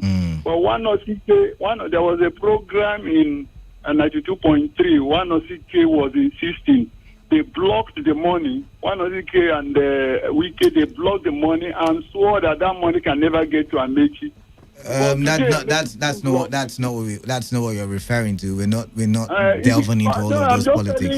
Just telling you. I remember even that time they were also talking about Ogoni cleanup. Now let's come back to the conversation. The money is here now. You're talking about. Wait, listen now. Listen now. We're talking about. Can you listen now, please? You know, it was a tight corner for Amechi what he had to pass through. We are not talking. Anyways, thank you very much. You're not getting it. You see, these are the kind of people we just finish talking about. We're not talking about.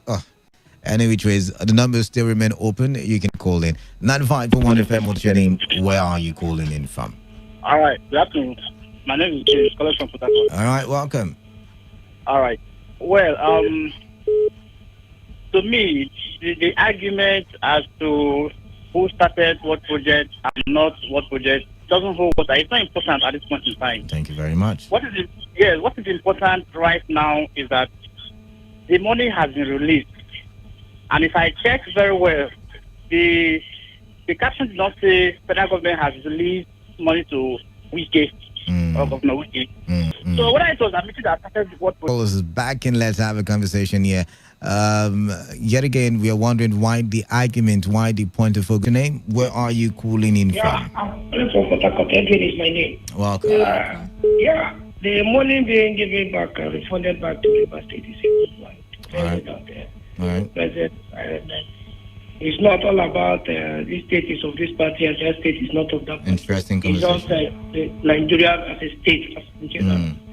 I think it's a very carry along the people. That is the problem. We are the people. Not we'll be fighting about a state or no state, party or no party, and keeping the people that was just. Thank you very much. All right, then. All right, thank you very much, sir. 95.1 FM. What's your name? Where are you calling in from? Alada. Welcome. Good afternoon. Good afternoon to you. Buhari has done well. What's that? That's not the conversation. Okay, I get where you're coming from. Yeah. What's your name? What's your name? Frank in Port Harcourt. All right, Frank in Port Harcourt. Welcome. By compensating Rivers State among other 8 billion. Yeah, it's 78 billion. Yeah. You see, the management of this money by some wicked-led government is another problem. You see, like all these projects that the federal government paid, we are concentrated in Saga and Obiakpo. I would suggest that at least this money can also be used, part of it can also be used to at least, balance Rivers indigents. That's something we have during this COVID-19. A lot of families have been impoverished. They don't have food to eat. All right. And the other local government, like my local government and my ward, my primary school is leaking. Children can't go to school, even if school open now in Andoni, Ward 8. So, this money can also be looked into, used to, take care of other places. Like Eche, when you after Umayagu, here in Eche, you're down to Igbodo, very close to Were. Their road is very, very bad. All right. So this money is a big money, can be used. So we should not be dragging on whose project, who did the project and who did what. That money is for Rivers people. And it can also be used to also create employment. Thank you. All right, thank you very much for calling in. I lost that one. We lost that call, rather. Do well to call us back and let's have a conversation. What the time is 16 minutes to the hour of 3. And we're still having conversations here on Today 95.1 FM. Today's hostilities. And we're talking the argument between who did what project and who didn't. And I'm wondering why the narrative is so instead of the development of the state. 95.1 FM, what's your name? Where are you calling in from? Yeah, Kalada, good afternoon, and I'm calling from Brooklyn. I'm Saken by name. All right, Saken, welcome. Yes, we must realize that these programs are just near say. They can't go far, so we limit our. Is that what you think? Time. So yeah, because we said it like in the morning. I was with and the kids of 7, and you have come up again. Others have come. All right. And I don't think the governor have let everybody, every station have somebody to listen to them. All right. Yeah, just saying it, not saying. On that call, that money 78 billion.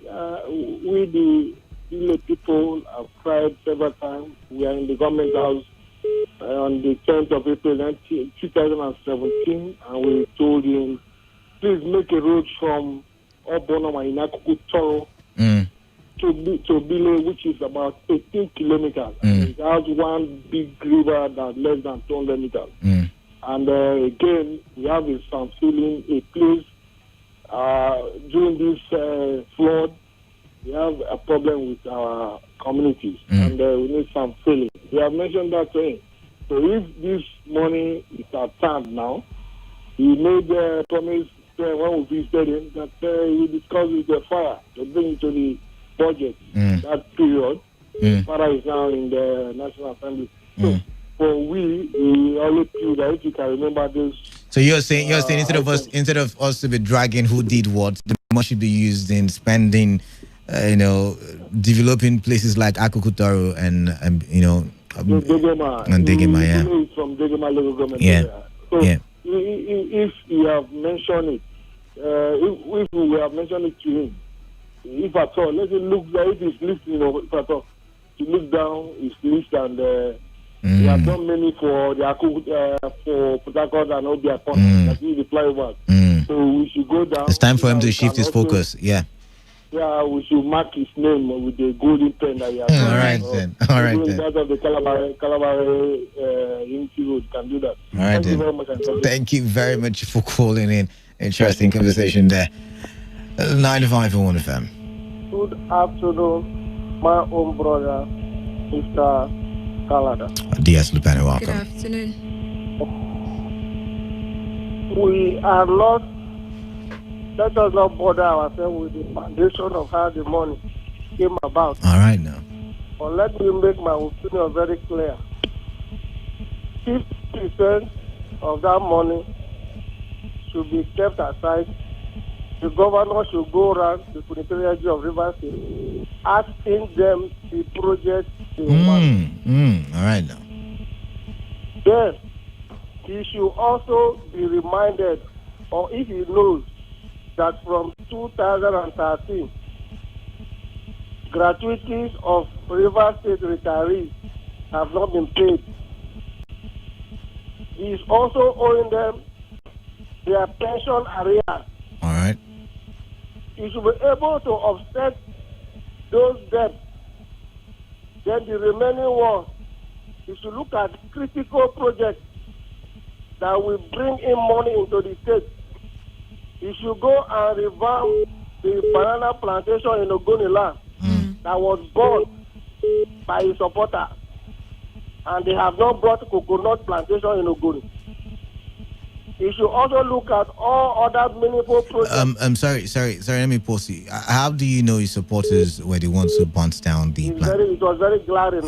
No, you don't have proof. You can only say. Okay, I'm giving you what you call eyewitness report. You still would need proof to put it on air. You need something to back it up. You need something to back it up, actually. Okay.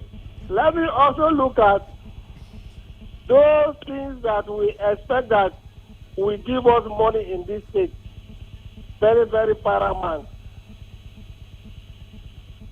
All right. Thank you very much, DS Lieutenant. You've listed how the money should be spent. You said we shouldn't bother on spending so much time arguing who did what and who did not. All right, 95.1 FM. What's your name? Where are you calling in from? Yeah, James from Port Harcourt. I just called back now. All right, James, welcome. Yes. Haven't said before that it's not important which administration started what project and all of that, and that the most important thing now is that the money is there. Fine.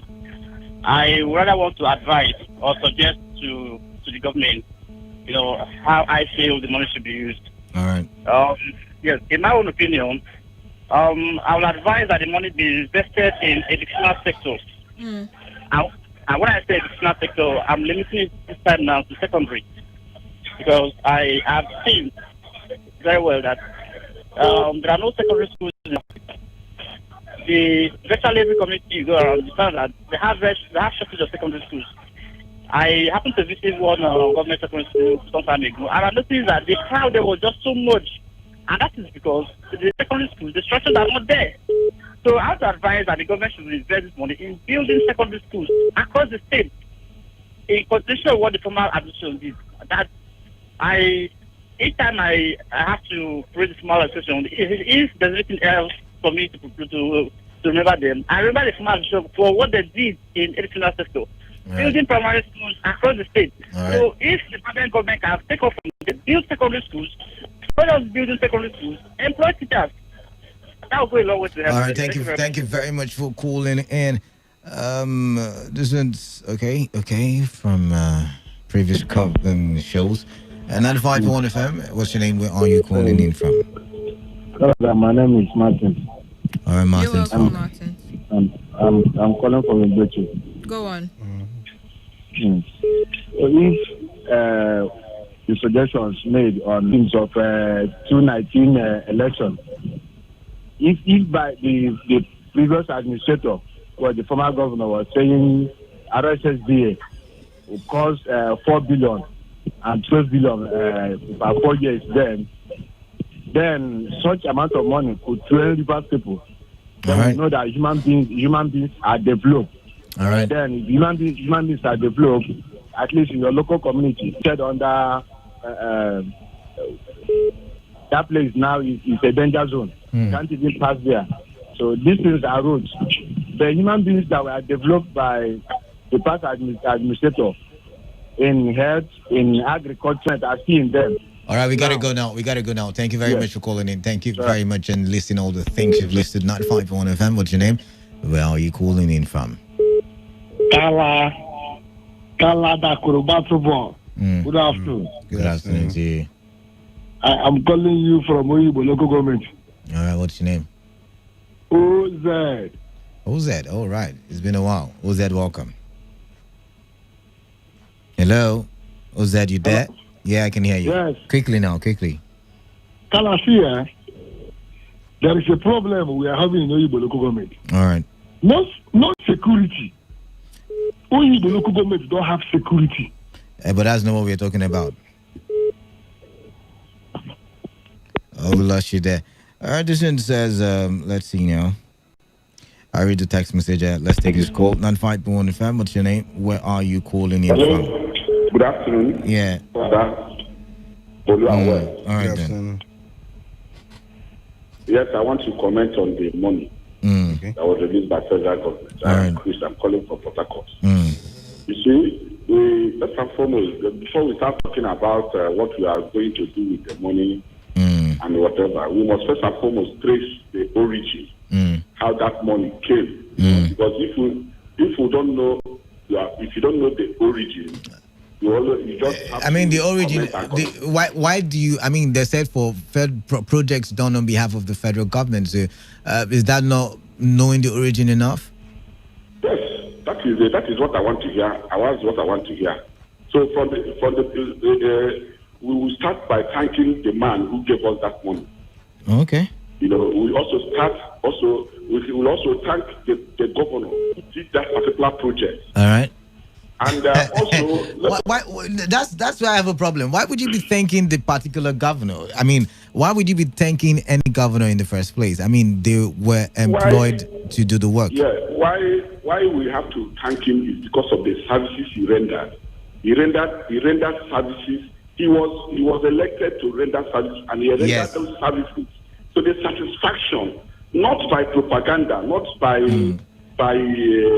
according to you, because you're a conspiracy theorist. The former governor was not a conspiracy. See. Now the question is: do we really need to do this? Do we really need to thank anybody, or do we really need to look at what development? Wait. I'm asking. Wait. I'm not done asking my question. Do we really need to look at who did what? Or do we really need to look at the development? Because now this is, for me, the problem we have in Rivers State. Because, one, the PDP people are trying to give glory to the PDP governors. The APC people are trying to give glory to Amechi. And, we're just stuck in that hole. And nobody's looking about the future and how we can get to the future. Okay, please. It is not an issue of APC or PDP. We are talking about good governance. You see, this is a legacy. Okay. Was bequeathed to Rivers people by Honorable Rotimi Amechi. Okay. This is what is good governance is all about. All right. So we're not talking about whether he was an APC governor or a PDP. But you see, what brought about the conversation is this: because certain people in certain quarters, like I've said, it's not only Amechi's projects that constitutes the 78 billion naira. They mentioned Celestine Omeya. They mentioned this current administration, and that is why I'm saying: do we really need all this bickering? Do we need all this back and forth? Wait, please. We must put the record straight. The three flyovers, the flyover. All right, now. Yeah, the flyover. All right. The other flyover at Rumotara. The other flyover at Element Junction. These were massive projects. All right. And it exemplifies good governance. All right. So we should not be looking at political parties. We should look at who bequeaths a legacy worthy of emulation. All right. Amechi should be praised okay. for bequeathing such a legacy. You can imagine a government that left such amount of money, 75 billion. My brother, 78. We're not talking about 75 billion naira. 78. So if Amechi could leave such a legacy, I think we should give him credit. All right. Because if we must, somebody told you that you must remember the present. You must remember the past. That is the history. It is your history that defines your future. All right then. All right. Yes. Thank you very much. You've said it all. We should emulate the good governance. All right. Thank you very much. We got to go now. 95.1 FM.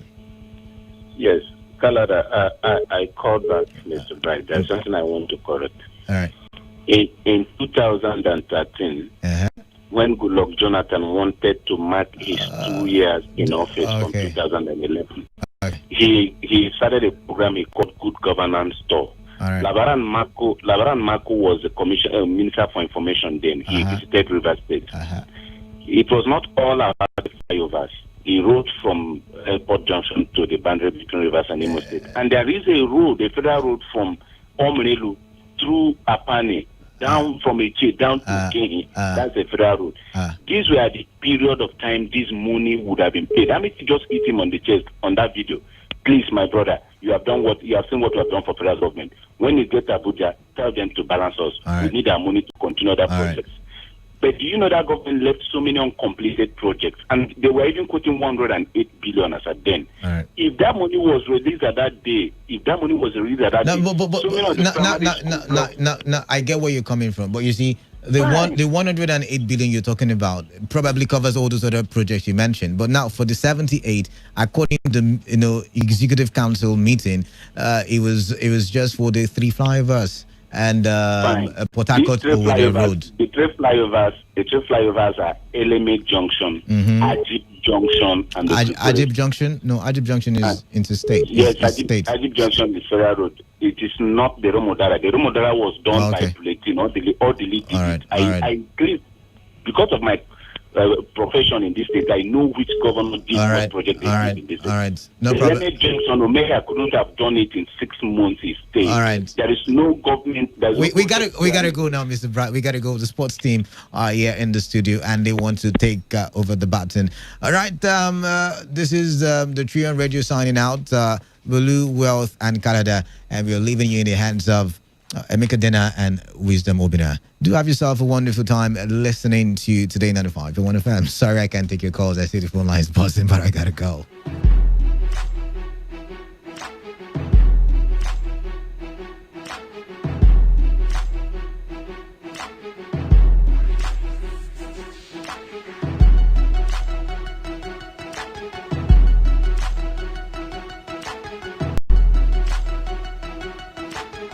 Port Harcourt, are you ready? Today, 95.1 FM, the voice of the people.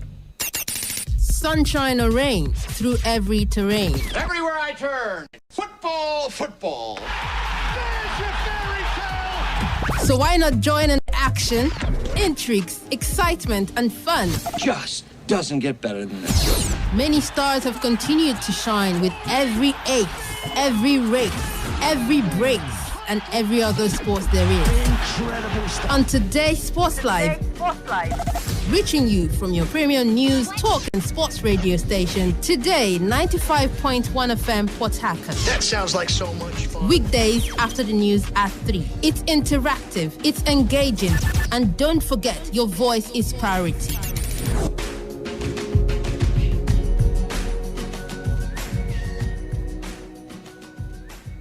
My name is Gianni Infantino, FIFA president. For the best of sports, always listen to Today Sports Live on Today 95.1 FM, Port Harcourt. Hello, my name is Kanu Wanko, aka Papilo. For the latest and trending sports stories, always listen to Today Sports Live on Today 95.1 FM, Port Harcourt.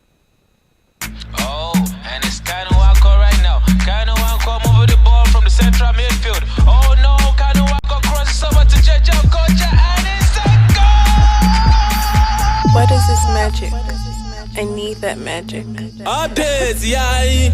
Oh yeah, baby, see how it's a go. Hey, Sangalo is a go. Shana Wale is a go. Escobar is a go. Toros is a go. Naira Mali is a go. Olosho is a go. Sayinadin is a go. Is a go. Is a go. Is a go. Is a go. Is a go. Is a go. Ongo is a go. Oh, this is a go. Is a go. Is a go. Is a go. Jangi Wale is a go. Oh, this is a go. Malosun, this is a go. How much you want better? This is a go. Bado pass the ball, this is a go. Away match is a go. Refitika is a go. Forward, Bewale is a go. So what if it's penalty is a go? Go. Ibo Pekam is a go. Cashels is a go. YBNA is a go. Nigeria is a go. Okadimons is a go. Imaka is a go. Bese Nigeria is a go. Pa enemy Tobabe is a go. Kiri Up is a go.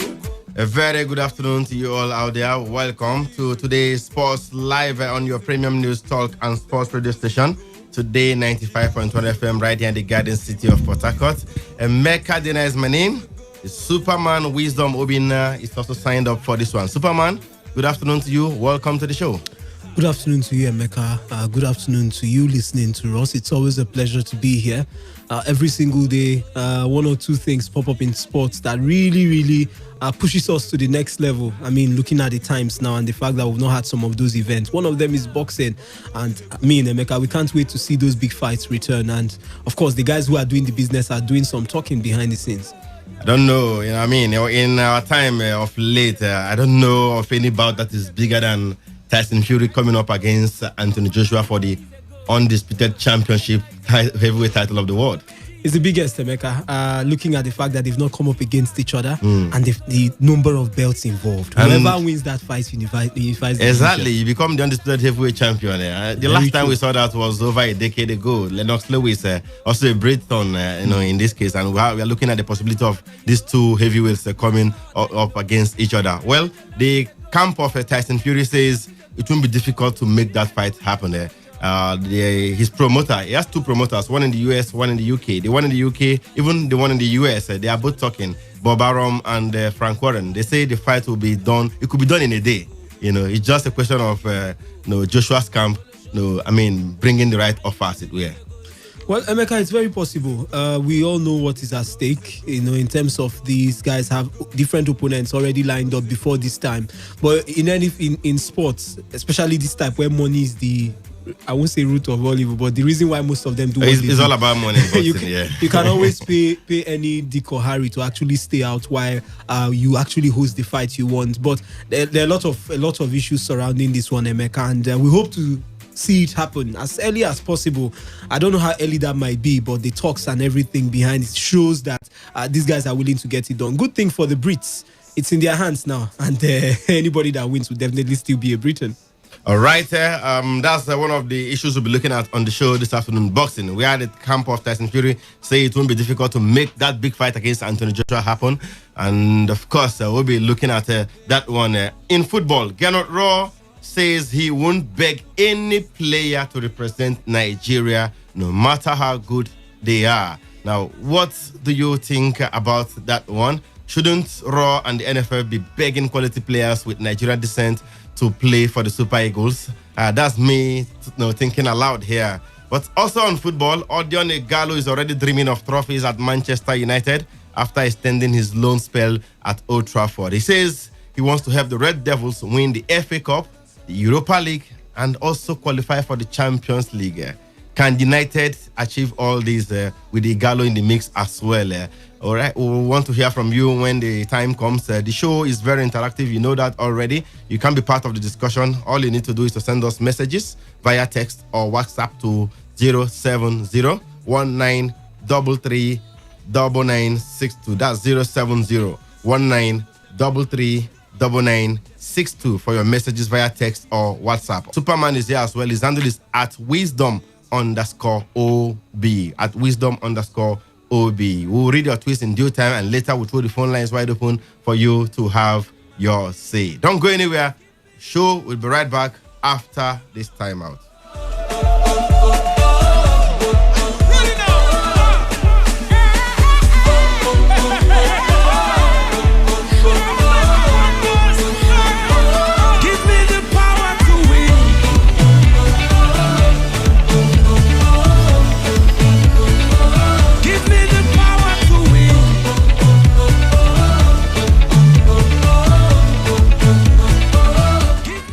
let's begin the show this afternoon from the world of boxing. And we have it that Tyson Fury's UK-based promoter, Frank Warren, says it won't be difficult to agree a fight against Anthony Joshua.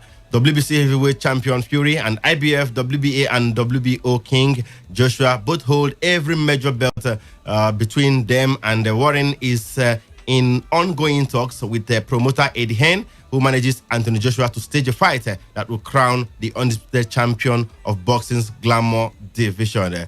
Speaking to Sky Sports, Warren said, and I quote, "It's not a difficult fight to make. Whatever is on the table is be in a position to sit around the table and knock it into shape. It's not about me or Joshua's promoter, hence company Matchroom. It's about getting this fight made, and that's what the fans definitely want to see." Still on boxing, former 5-division world champion Floyd Mayweather says, we understand he has offered to cover the funeral costs for George Floyd, who died while being restrained by Minneapolis police. Now, protests have been held in the United States and worldwide after Floyd, an unarmed black man, died while being pinned down by a white police officer, Derek Chauvin. Chauvin, who kneed on Floyd's neck, has been charged with his murder and also dismissed from the police force over there in the US. A distraught Mayweather will pay for funeral services in Houston, that's George's hometown, Minnesota, and Charlotte. Now, his family are also looking to hold a fourth funeral, which Mayweather has also filed to cover, according to Hollywood Unlocked. Now, quoting ESPN, Mayweather CEO, the Mayweather Promotion CEO Leonard Eleb says he will probably get mad at me for saying that, but yes, he's definitely paying for the funeral.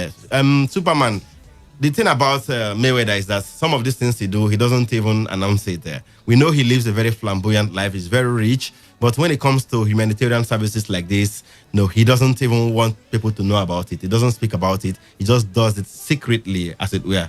He covered the funeral cost of Genaro Hernandez, a man he beat in 1998. A guy died years later. He paid for the funeral cost. He also paid for the funeral cost of legendary Joe Frazier, without making noise about it. And now he has offered to take care of the funeral cost of George Floyd, the black African American who was killed by the cops over there in the United States. Commendable, Emeka, and I like the way he goes about it. I don't think there's any religion that advises you to make noise and shout before you do what you need to do. Even the holy books, that the Bible will tell you whatever your right hand is doing, should not always, your left hand shouldn't probably be knowing or find a way to know about it, as the case may be. That's if you actually want to do good. Most times good things if you're doing done, charity like this, as it were, you don't need to announce make it. Announcement, but most times people make the announcement because they are looking for. I know some people that will go as much as spending so much money to make the announcement, and the money is even more than the charity the worth of the charity they are doing. Exactly, Emeka, which is actually a very, very wrong way of doing things. If you're actually doing it out of love for the person and maybe for the situation, I think it's commendable. Floyd Mayweather, not just a man who racks in the money, but also finds a way to do justice with what is in his hands. I think he's a very, very, very rich guy. So you can imagine how flamboyant that burial would be. I know it might not be too much of anything, but we hear is to the tune of about $88,000. I mean, written the check already and handed to them. You can imagine, Emeka, and I will be wondering how Floyd's daughter would be seeing this one. It's actually a good one, and maybe other sportsmen and women should learn from this. The government does not need to ask you. We don't need to have maybe COVID-19 for you to actually help out. These are little ways where you can also find a way to give back to the community. All right, the funeral service starts today, but it will span over 6 days, as it were. But the services and other ceremony to mark the burial of George Floyd will start today over there in the US, and we say may his soul rest in peace. We stand with the family and of course the people who are calling for justice for Floyd. We really stand with them. We are all equals before God. No man should be treated differently, as it were, because of his skin color, right? Yes, Emeka, and I'm happy the way the world of sports have responded, from Gianni Infantino in football to the guys in badminton, Thomas Bachs of this world, in athletics, and even the footballers, Thomas Müller, Jadon Sancho, different guys. And I think it's actually quite impressive. It tells us something, that whatever this cause was for, the protest and everything, it's actually right. I think the people who are behind this and those who do have the mindset and mentality must find a way to actually desist from this. It is not right, it doesn't make sense, and it's never acceptable. I don't want to go into the details of how the guy was murdered, but there is no part of it that is just. And I really feel justice should be meted out to whoever or the set of people who were actually behind this. All right, let's go to the big one regarding boxing. Of course, that big fight we talked about earlier, Tyson Fury and Joshua in the pipeline. Let's not forget, these two heavyweight champions have mandatory challenges before them. Joshua is supposed to take on Kubrat Pulev, the old Bulgarian, and while Tyson Fury is scheduled to fight Deontay Wilder for a third time. So, do you foresee any problems for these two guys in their respective, immediate fights? Well, Emeka, I think so. Let's start with Joshua. I mean, I don't want to believe he has forgotten so soon, how he went on with the thoughts of fighting Deontay Wilder, and then Big Baby Miller was just in between. We now dropped off Baby Miller and we just brought in a man to just make some money as the time progresses. And the young man actually beat this man hands down, took him out completely. And as I said, his performance was even more impressive than when Joshua took him out in the second bout. So I think the man might actually be underestimating Kubrat Pulev. I said this before. Kubrat Pulev is not the youngest of men. He's in his late 30s, and this might just be his last chance. Golden opportunity. And he's not testing one belt, 3 at once. If he wins, he gets all the 3. So the man will just be might just be fancying his chances of getting those belts from Anthony Joshua. Look at the other man now, talking about Tyson Fury. Deontay Wilder, I don't know if people have been following the media like I have been. Deontay Wilder has not been talking too much. And when a man is injured, and of course I would always say push to the wall, he could actually bounce back with a double effort. Deontay Wilder is actually hot, deeply hot, and deeply in pains. He might just be coming back really hard against Fury. Fury has been thinking about unifying the division against his British brother, Anthony Joshua, thinking about probably how much he would make in that fight and how they would actually arrange the fight. A hungry Deontay Wilder is warming up. A hungry Deontay Wilder is training.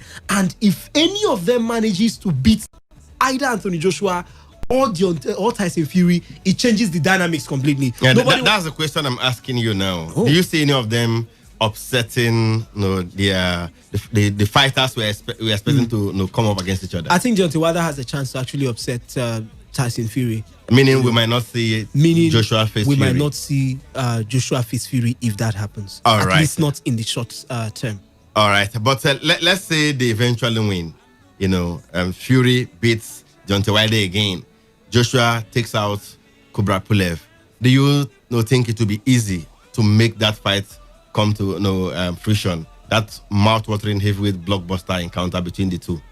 Well, Emeka, it looks like it would be easy because the promoters are saying, especially the promoters of Tyson Fury, Bob Arum and Frank Warren, they say it can happen in just one day. It's just a question of sitting down with these guys and with the right offer on the table that they can make that fight in just one day. Yeah, it looks like it would be easy, Emeka. You look at the fact that they're both from the same side now, the same country, and it's not like one wants to fight in Las Vegas or in Madison Square. Yes, they could actually decide to take the fight down to the States, but we both know they are British guys. So it would be easier to actually sit and talk things over because anybody that wins is still England and maybe the other countries inside. Yeah, it's a win-win situation for the UK. So I think it's actually. But for us in Nigeria, we like Anthony Joshua. We want Joshua to win. I mean, he's because it also be a win-win situation for us there. He's deeply rooted to the Nigerian. Yeah, we know all that is, but he's a Nigerian by birth and by parentage and all that. So, but Emeka, when it comes to money, I think that's where they will have the biggest problem because Tyson Fury has been making all the noise that he's the undefeated one now in the division, so that nobody has that record. No, but they are saying that it's going to be 50-50. If you look of the 4 belts, the WBC is more prestigious. But we are not looking at that now. Joshua has got 3 belts, in his kitty. Frank Warren says we just do 50-50. Otherwise, we would have asked for 60-40 because we're in the A side there. But let's just do it 50-50 to be on the safe side. Do you think Matchroom and the Hen will accept that offer? Well, Emeka, I know Eddie Hen is a very tricky man, but he might just accept it. They've been watering the ground for some time now, and I think it might be easy for them to actually find one sport that they would agree together and actually move things forward. 50-50, I think is not a bad percentage. Looking at, the analysis you even just brought up now, this guy is holding the WBC and one of the best belts now, if not the best, now most rated. It's the green and gold, is the best. So you also look at the fact that he's undefeated. People want to see him fight. He knows how to bring the fans in through his mouth, through his Instagram and whatever, the social media handles. So I think 50-50 might actually a fair deal. Make it. I think it might be a fair deal for both guys. The only person that might change things is Eddie Hen. He might decide that let's make it 60-40. There may be a rematch, because I think this might actually end up in maybe another trilogy now, as the case may be. Okay, how about Dillian White, the mandatory WBC challenger? He's been told that next year he has the right to fight Tyson Fury for the WBC title. He's the number 1 challenger right now. In fact, he's the interim champion in the WBC, meaning that if Tyson Fury vacates, then himself to this bout. He's been chasing the world title for a very long time. Well, Emeka, it's not just that he has been chasing. I think he's been denied too. Yeah, exactly. A lot of time. I think he was the man that was supposed to face Otto Wallin to become the mandatory challenger to face Deontay Wilder at that point, but they took Tyson Fury over him, and the man is furious, really very angry. Okay, he was even talking today on issues concerning this one. So I think he would really, really be disappointed if he doesn't get it. He's been talking, he's been pushing, and they might just decide to actually give him a look in, So let's see how it pans out, Emeka. But Dillian White surely deserves to get a title shot, a crack at the title against Tyson Fury. But who knows? They could also offer him money if he decides to shout too much, and he would also accept it gently and just wait for another opportunity. But I think he's been training. He's been working hard. He's defeated a couple of opponents, including Derek Chisora. Ever since he lost for the first time to Joshua in 2015, I think he's gone like 9 fights unbeaten. I'm telling you, Emeka, he has broken different and he's faces scheduled and to fight Alexander Povetkin. Save for the coronavirus, was supposed to fight Povetkin sometime in July. So I think the man has done enough. He's now the official mandatory challenger. Sure, give it to him. He's been there for a long time. Yes, they keep denying him. Give it to him. Let's wait and see how it eventually pans out. In the meantime, let's talk about the Super Eagles of Nigeria. Super Eagles, no tension. You are winning. By the grace of God, you shall win, you shall win.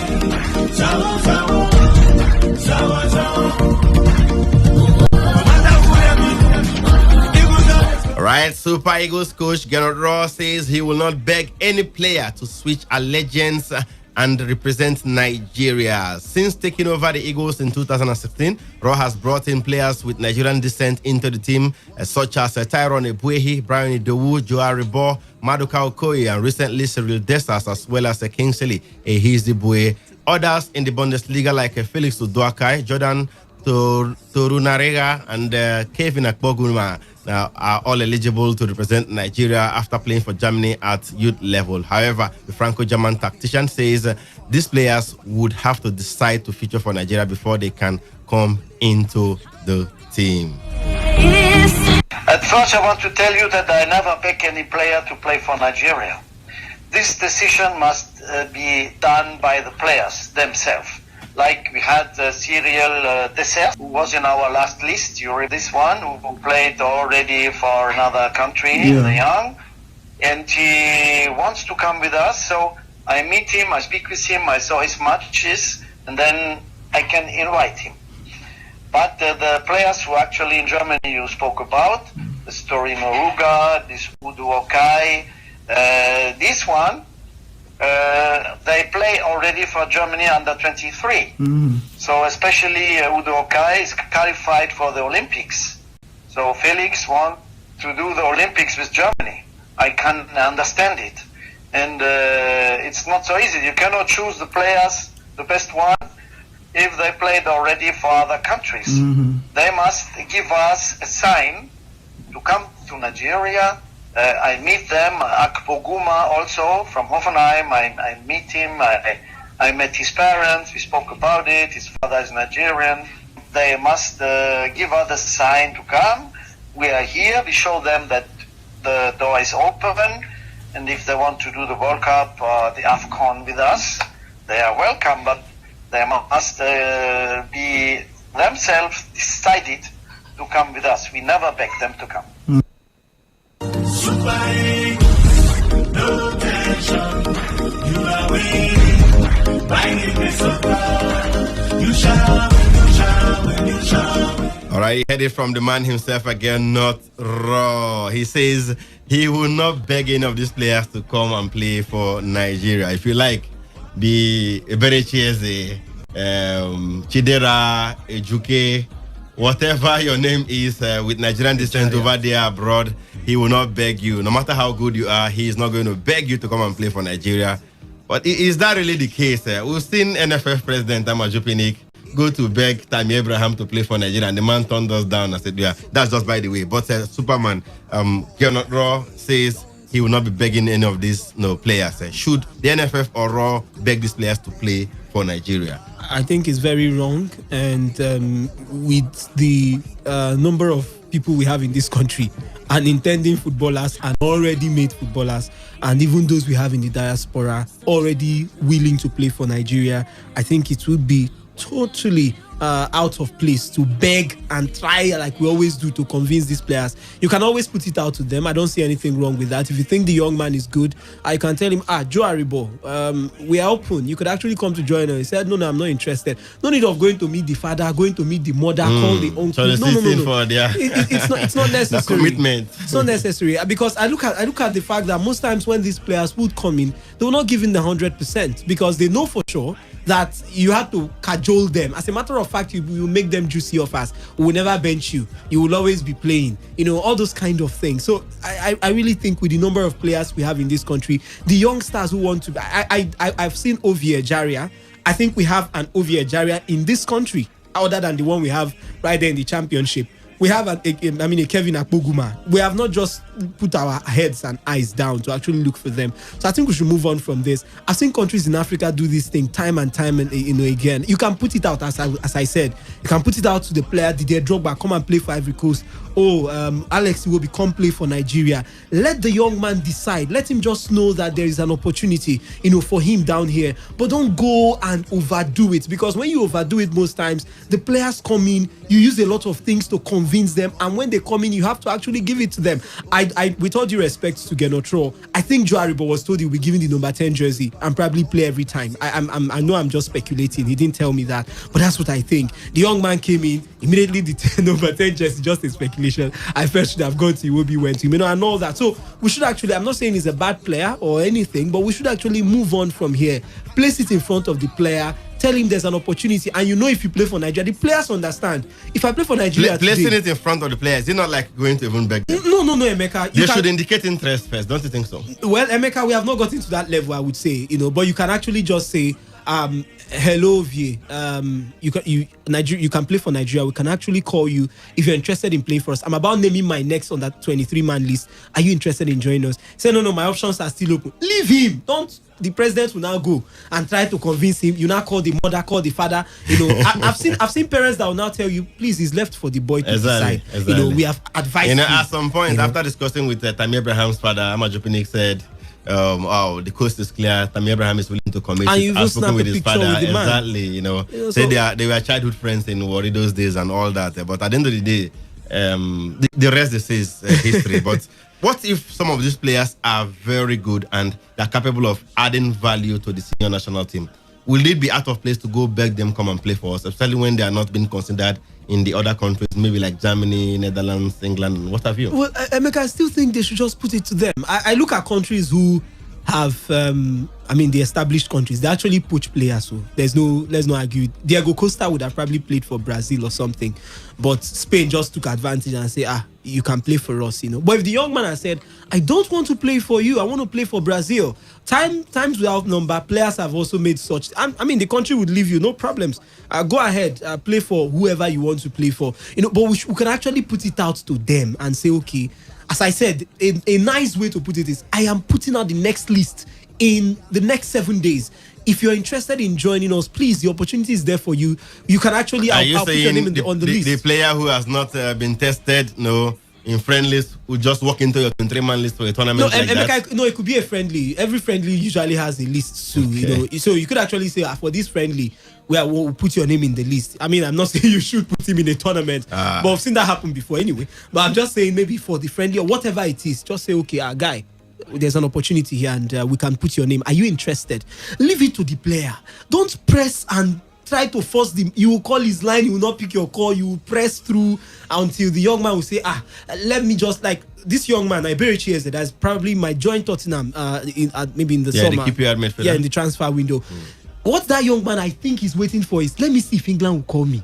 If England would actually consider me, I would just, my options are open. I'm still waiting. Anybody talking like that does not want to play for Nigeria at that time. They'll probably want to look at, and I don't blame them. I also don't blame Nigeria because we didn't train these players. But the truth is, put it out to them. If they would add value to the team, that's even why you should call them. You can't be calling a player who plays in Cyprus or Belarus. No, he won't add any value to the team. If you see maybe a Kevin Akpoguma and you think he's good enough to help our defense or defensive midfield, as the case may be, you call the young man and say, see, you can join us. If he says no, don't press it. Don't make all the efforts, and all the newspapers will be carrying. You'll be putting counter reports just to actually make sure the young man plays well. I think that's the way to go. If you think they can add value, put it to them. You can play for us, you can join us. If they can't even add value, don't even waste your time. But the agents of some of these players have a way of bringing them into the team. People who work with these players in their setup, their management team, maybe it could be journalists. Write one good story about a 4th division player somewhere. Look at Maduko Okoye. I mean, the guy is in the 4th division out there in Germany with Dusseldorf.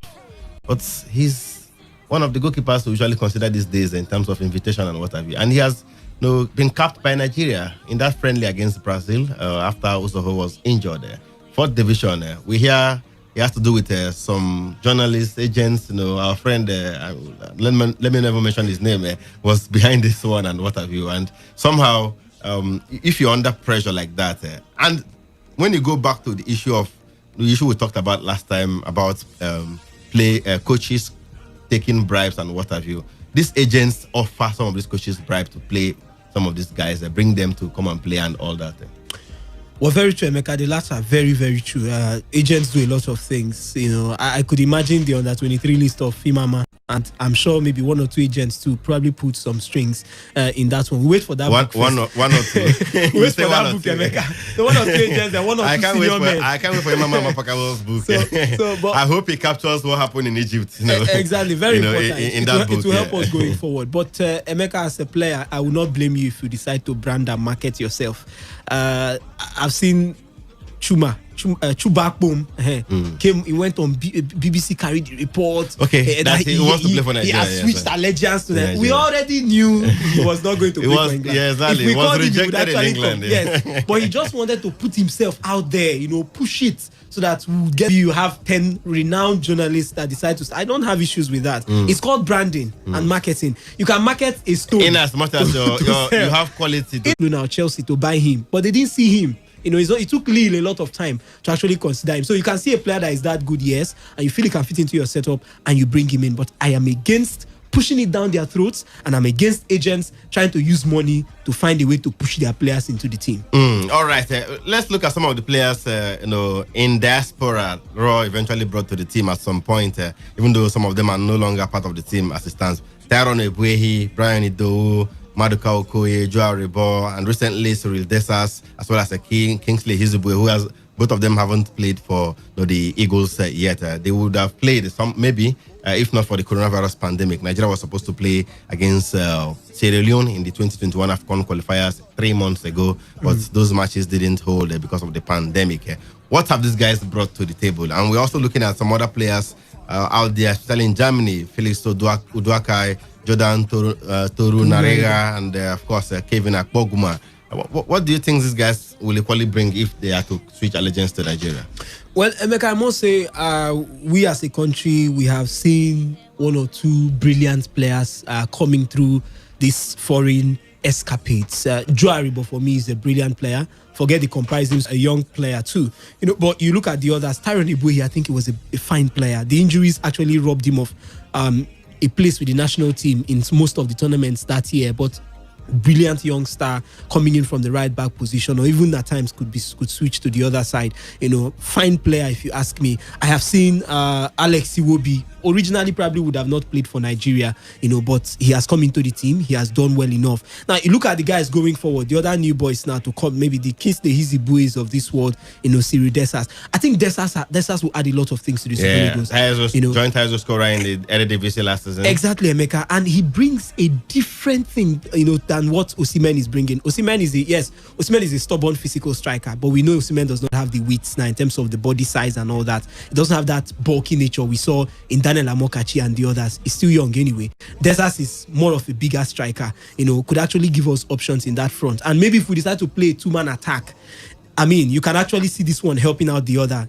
Maybe Osimhen will come with the sense, the brilliance, and maybe Dessas will come. But for Akpoguma, I think I saw a clip of the man in the under-20s, and he captained the team, the German team. Yeah. I think that boy 2015 in New Zealand. He will be a good addition. He's also part of the under-23 team. They've qualified for the Olympics already. Exactly, Emeka. But if he decides to come in to the team now at any time, I think he will be a good addition to the team. He has what it takes to actually play for the Super Eagles. You look at the other names too around the scene.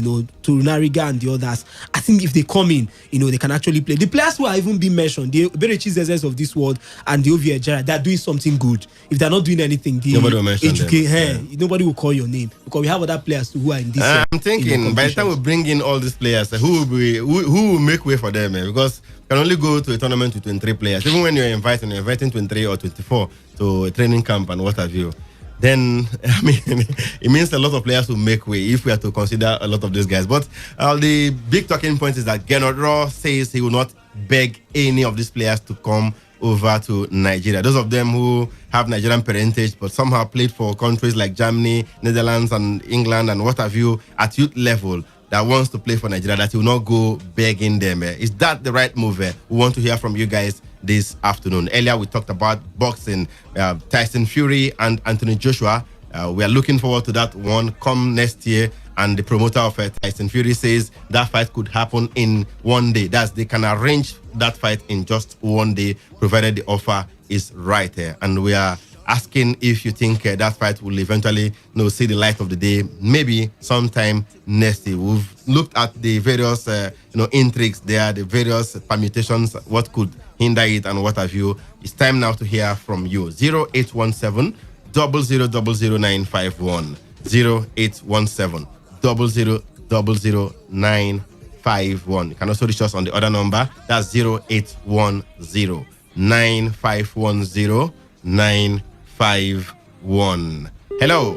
Oh, sorry, we lost that one. Okay. Alternatively, you reach us via the text message portal. The number there is 070-1933-9962. That number will also serve for the WhatsApp messages. Do well to send them, and we'll read them here on the show. Let's go to the phone lines. Hello. Good afternoon. Hello, good afternoon to you. Welcome to Today's Sports Live. Please be audible. I can barely hear you. Can you hear me now? Better. Okay, yeah. Concerning the foreign-based players, Ejuke is actually Nigerian. He was born in Nigeria, if you check his Wikipedia profile. Then, concerning the other foreign-based players, Torunariga and Udokai are left-footed. So I think we need left-footed centre-back, so it will be an extra advantage to us. But we are talking about whether the coach should go and beg them to switch allegiance, or they should indicate interest to play for Nigeria first. It's not about begging them. The coach should place it in front of them that you have an option. Okay, that's what Wisdom already suggested. Yes, sir. Yes, are you willing to take it or not? Okay. And some of these players, it also involves telling them the pros and cons of playing for Nigeria, and also waiting for... What cons are we talking about now? Whatever pros and cons. You have to be very straightforward with people when you're doing things, because some of them they might come here and face situations they are not used to or they don't like. So it's also, you have to lay that there in front of them. You have to be honest and truthful from the start, not being faithful towards them. All right, thank you so much. Let's leave it there. Go to another caller. Hello. Hello, Emeka, good afternoon. Good afternoon to you. Welcome to Today's Sports Live. Your name and the location? Superman, agree to you. I greet you, Eto. I'm not a fan of Welder. But I know that you are the fan of Welder, America. But with this particular fight in between him and Tyson Fury, I would have loved both of them to go on so that Joshua will have a smooth way of carry on with this belt maybe like 2-3 years so that he will still have that name. No, Wilder is scheduled to fight Tyson Fury for a third time, yes. It will happen. The winner will most likely face Joshua. Or maybe Dillian White, who is the mandatory challenger for the WBC crown. If Wilder fights a Tyson Fury, at least they will know the winner. And I don't support Wilder, but I would have known Wilder to win that fight so that Tyson Fury will go out from the way so that Joshua will still be able to. You think Joshua will eventually beat Deontay Wilder? In terms of that, I said there's no fighter, there's no boxer that will be able to defeat Joshua. Okay, thank you so much. But he's been beaten already by Andy Ruiz Jr. Hello. Yeah. Good afternoon to you. Welcome to today's Sports Live. Your name and the location? Hey, this is Amos calling. Amos, where are you calling us from? Good to have you on the show. Let's hear you. Be audible, please. I'm in support to what the coach said. None of the players should be begged. Hello? Go ahead, we can hear you. All right, sorry about that. Your line acting up right there. We lost that one as well. Sorry, do well to call us back if you can. The lines are still wide open. Alternatively, you can send us messages via text or WhatsApp to 07019339962. Let's go back to the phone lines. Hello. Good afternoon to you. Welcome to today's Sports Live. Yes, my name. Let's hear you. Yes, General, because too much of begging, drink seeing ego. Raw shouldn't beg the players out there to come and represent Nigeria. Yes. All right, thank you. Simon, okay, have your say. One or two things that we see, boy. Look. Is that not indirectly begging them? It's supposed. See, just tell the house as well, mine. All right, thank you so much, Simon. Hello. Begging people now. I don't understand. Who did you beg? It's Mikel in London begging him. Victor Moses. He's been begging, even right now as he speaks, he's begging this boy. Odon Igalo. No, the one in the PQR or something.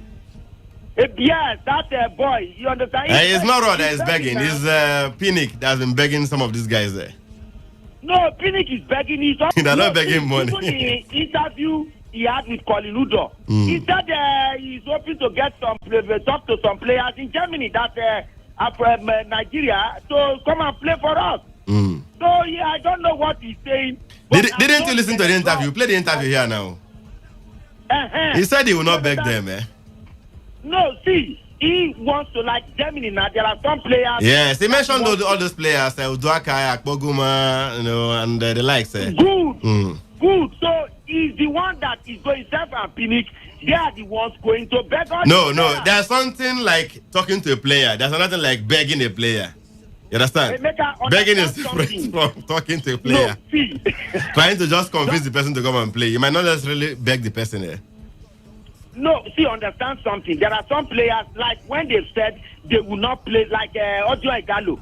He said he's not going to play. Kenneth Rowe has been going to talk to him. He said he has retired from international football. All right, let's leave it there. Thank you so much, Lawson, for your thoughts on the show. Let's talk about Odion Igalo.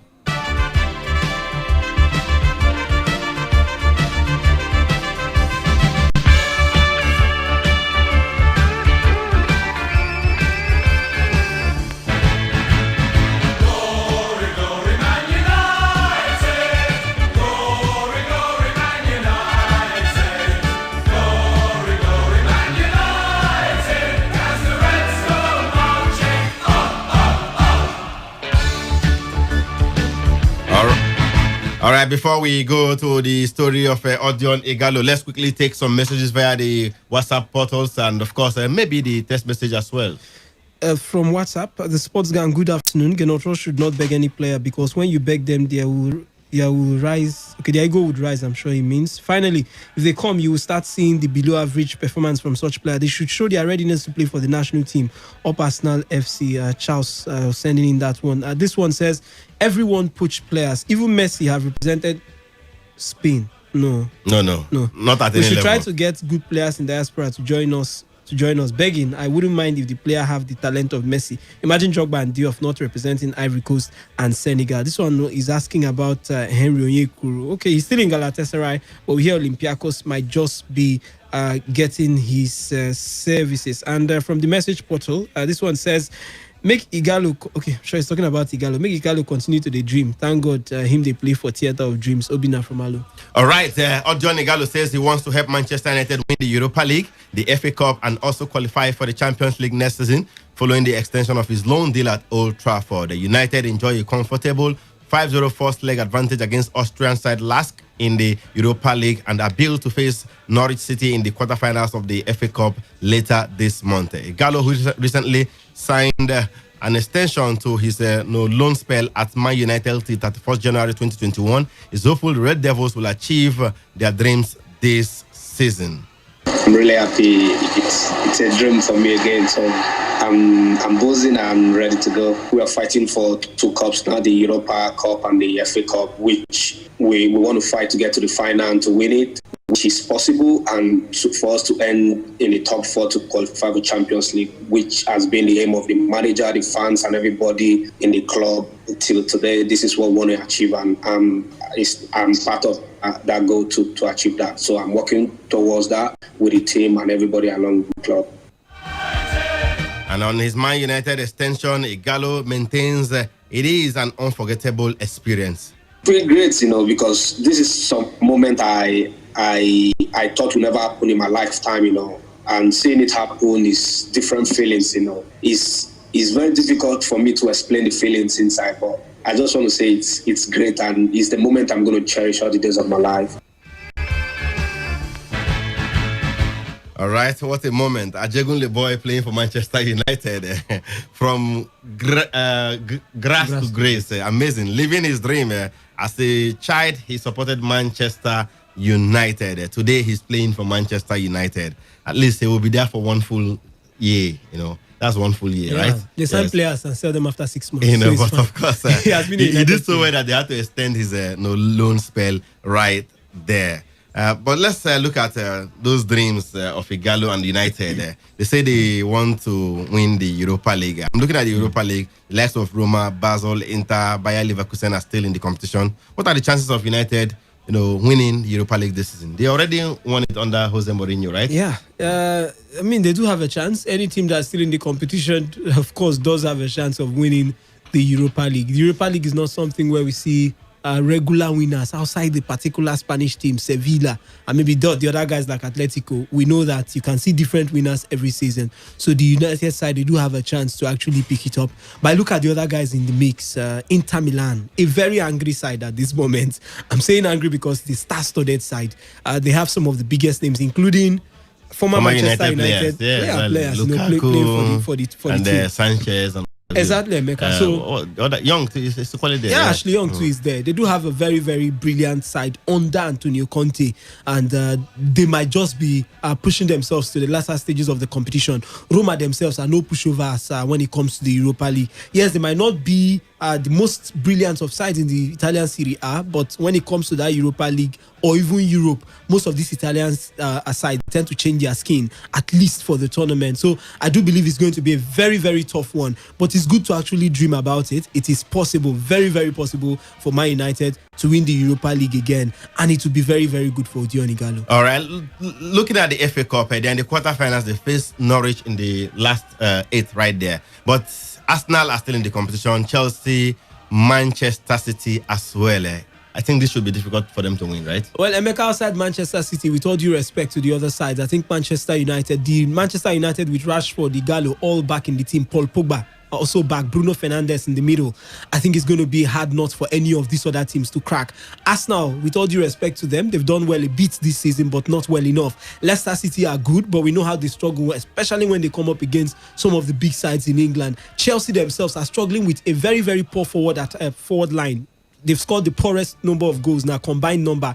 If you compare them with the other top 6 sides in England, I think it's not going to be that difficult for them. But against the Manchester City, I think it's a no-brainer. Man City would definitely decimate anybody in their front now. Especially without Liverpool in the mix. And especially with the mindset that they might not taste Champions League next season. They might want to compensate the fans now. Man City themselves, just as you mentioned, outside Liverpool in England, Man City, they've been the most brilliant side in England, arguably, in the past 3 or 4 seasons. So I think for me, outside Man City, I think United, especially if they manage to make Paul Pogba blend well with Bruno Fernandes, looking at the remaining games of the season, they should be able to actually go far in the FA Cup and possibly taste glory right there. All right, in the league, Igalo did say they also want to qualify for the Champions League from the league. We know if they win the Europa League, they automatically book a place in the Champions League group stage. But if they fail to win the Europa League, then they can also qualify for the Champions League through the league. And currently, they are 5th on the log, 3 points behind Chelsea in 4th place. Do you think? What do you think Igalo will add to this team as they, go for glory, on at least the 2 fronts? Well, it will be challenging first, Emeka. You can't go for everything most times. You pursue all of them. You don't have the City depth. won 3 titles last season. Emeka, look at the depth of Man City. Man City's bench, in the past few seasons, albeit that you can find out that you won't see a very good midfielder or defensive midfielder, a very good defender on the bench. But their bench, find 1 or 2 defenders and midfielders, and they can actually comfortably take out any side. They have a very, very deep squad. Leroy Sané was out for a very long time. Most people did not notice because they had a Bernardo Silva, they had guys, Raheem Sterlings of this world, who could come in from the wings, Kevin De Bruyne too. So I think for me, Manchester United do not have the depth to compete on all these fronts and still win. Look at their bench. Who is there? If Pogba comes back to them, Pogba starts with Fernandes starting. Hayes Igalo will stay on the bench and play in the Europa League. Who do you call? Tahi Chong? Who else will play? You want to bring in Brandon Williams? So I think for me, United do not have the depth to compete on these fronts, FA Cup, Europa League, and qualifying for Europe in the league, because you have teams in the league who are not even in the Europa Cup or in the Champions League. Their full focus is on that league. Tottenham Hotspur, one of those teams. Leicester City, one of those teams. So their focus is maybe on one of that tournament and getting it to the Champions League. So I think it's going to be a very, very challenging feat for them to accomplish on 3 fronts. But I definitely know that 2 of these dreams are very, very possible. Igalo has been turned into a Europa League player. Most of the time, that's where he starts. The other times, he just comes in from the bench in the league. So I think if they decide to toe that line again, they might just do well on 2 fronts. But on the 3, we go to Twitter. Ifeanyi Wadike says, good day, presenters. Wheezy, can you please tell me the last time Manchester United beat Arsenal in any competition? It's always difficult for United to get it right over the Gunners. This other one from Snyder Bruce says, Igalo extending his loan deal with Man United is laudable, but he may end up warming the bench as Marcus Rashford returns from injury. He has this other one that is quite interesting. He says, I stand with Raw's decision of not begging players to play for Nigeria, because if it does so, such player will feel very important there by causing dressing room crisis. Okay, let's go to the phone lines right now. Let's hear from this caller. Hello. Yeah, hello. Good afternoon to you. Welcome to Today Sports Live. Yeah, good afternoon. My name is Moses. I'm calling from Port Harcourt. All right, let's hear you, Moses. Talk to us. Yeah, I think Manchester United will not win the FA Cup. Even the Europa Cup, they will not win it. Man City is going to win the FA Cup. The Europa League, Inter will win the Europa League. Okay, you think United will not win any trophy this season? That's the summary of your call right there. 0817 000951 0810 9510 951. Hello. Hello. Good afternoon to you. Welcome to Today's Sports Live. Yeah, good afternoon. This is Angel Mike calling. One love. Let's hear you. Yeah. Igalo that is joining Man U to dream. That theater of dream. All of them are dreaming. But they've been winning even before now. They've been winning too. Yes. Under Mourinho, they won a couple of titles. Van Gaal won the FA Cup with them. Mourinho won the Capital One Cup and the Europa League. So it's not just mere dreams. They've been winning titles. What I want to say is that for their mind, they want to beat all the team that is in Europa League and FA Cup to carry the 2 trophy. Let them come now. You think they won't do it? One love. They are, all right. Thank you so much. He doesn't believe United will be able to accomplish those dreams. Hello. Emeka. Lawson, you're a United fan. Tell us you guys will win 2 trophies this season. Igalo is going to see at least in the FA Cup and Europa. I can tell you right now that Igalo is going to get those ones. Those trophies United will win. Because I don't know, Man City, we are beating them 3 times this season. Twice of those defeats was at the FPL. I don't know why people are rating Man City so high. We're beating them convincingly even. Twice in the league and once in the EFL Cup. Okay. So I think that Europa is there for us to win. Igalo will get that. He will also once in the FA Cup or no, they are still in the FA Cup and the EFL. They already won that one, right? They won the EFL Cup. Yes, Man City are taking that one. They are still in the FA Cup, but I'm telling you that if United come up against Man City, we will beat them. Okay. There's not two ways about it. So meaning United will win the FA Cup this season. And Europa, okay. And qualify for Champions League. Thank you so much. Massive. Hello. Hello, yeah. Good afternoon. Good afternoon to you. Welcome to Today's Sports Live. Tell us your name and the location. Edwin is my name. I'm calling from Port Harcourt. Let's hear you. Yes, we shouldn't underrate Gallo. I tell you that. Who is underrating him, please? Okay, what I'm saying is that even though he's coming from the bench, it's a game's plan. It's a coach game plan. It doesn't make any difference. But what it makes is that he's very experienced person. You know, he took us to single-handedly to the Nations Cup, and in the Nations Cup, he won the highest goal scorer there. So him deciding to stay there and extend his loan deal, that is to say, he has a great experience. He's got great potential there, what to do there.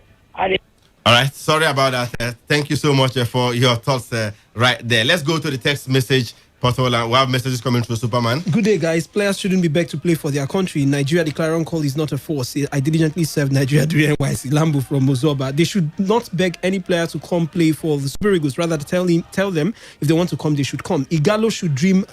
Nothing is wrong with dreaming. That's coming from Chukwuemeka. Good afternoon, guys. Okay, any transfer? Okay. Good afternoon, the sports gang. I feel like Igalo has an ambition to get a permanent deal for Man United. Once he's able to score lots of goals for them and perform more better than other strikers, they will have no options but to sign him. Even football, the Dragons are just watch matches and maybe find a club to fall in love with. Good afternoon, I'm Lebari. I just want to ask, please, is Hakim Ziyech able to play for Chelsea when the league resumes? No, he would join from the new season. Please play me Man United. Okay, I think we've played that. I love it so much. That'll be all. All right, let's take a couple of calls before we leave the studio. Hello. Good afternoon. Yeah, I'm calling from Emoa. Let's hear you. I want to know whether Arsenal finally give Adwaya a new contract. Give who? Aubameyang? No, they haven't. I hear they want to run it out. That's till. All right, thank you so much. Hello. Hello, Emeka. Good afternoon to you. Let's go back. You are giving don't be that you are giving Manchester United the hope. They don't have any trophy. I'm not giving them any trophy. I'm not in the possession of the trophy to give to them. The callers are saying their opinion, please. So as I'm talking to you, Chelsea is still in that competition. Chelsea has that chance to win that trophy. Okay. So who do you think will win it, and if not Man United? I say Chelsea now. All right. Thank you so much. Let's leave it there. Thank you. Let's leave it there. Hello. Hello. You're the last caller on the show this afternoon. Make it count. Hello. Emeka, good afternoon. Afternoon to you. Your name and your location?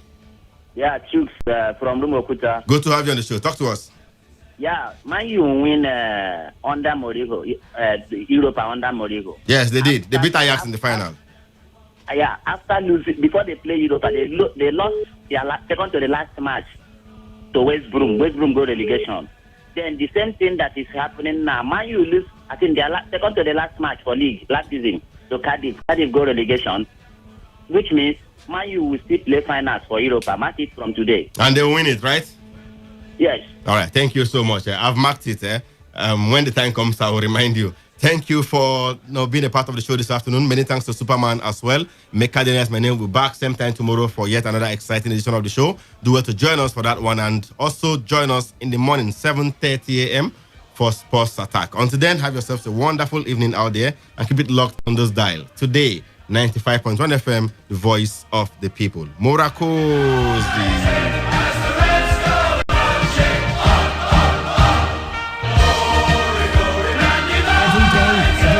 When the big stories break, depend on our 24-hour news team to bring you the latest. Today, 95.1 FM. Today, 95.1 FM. Port Harcourt. News update.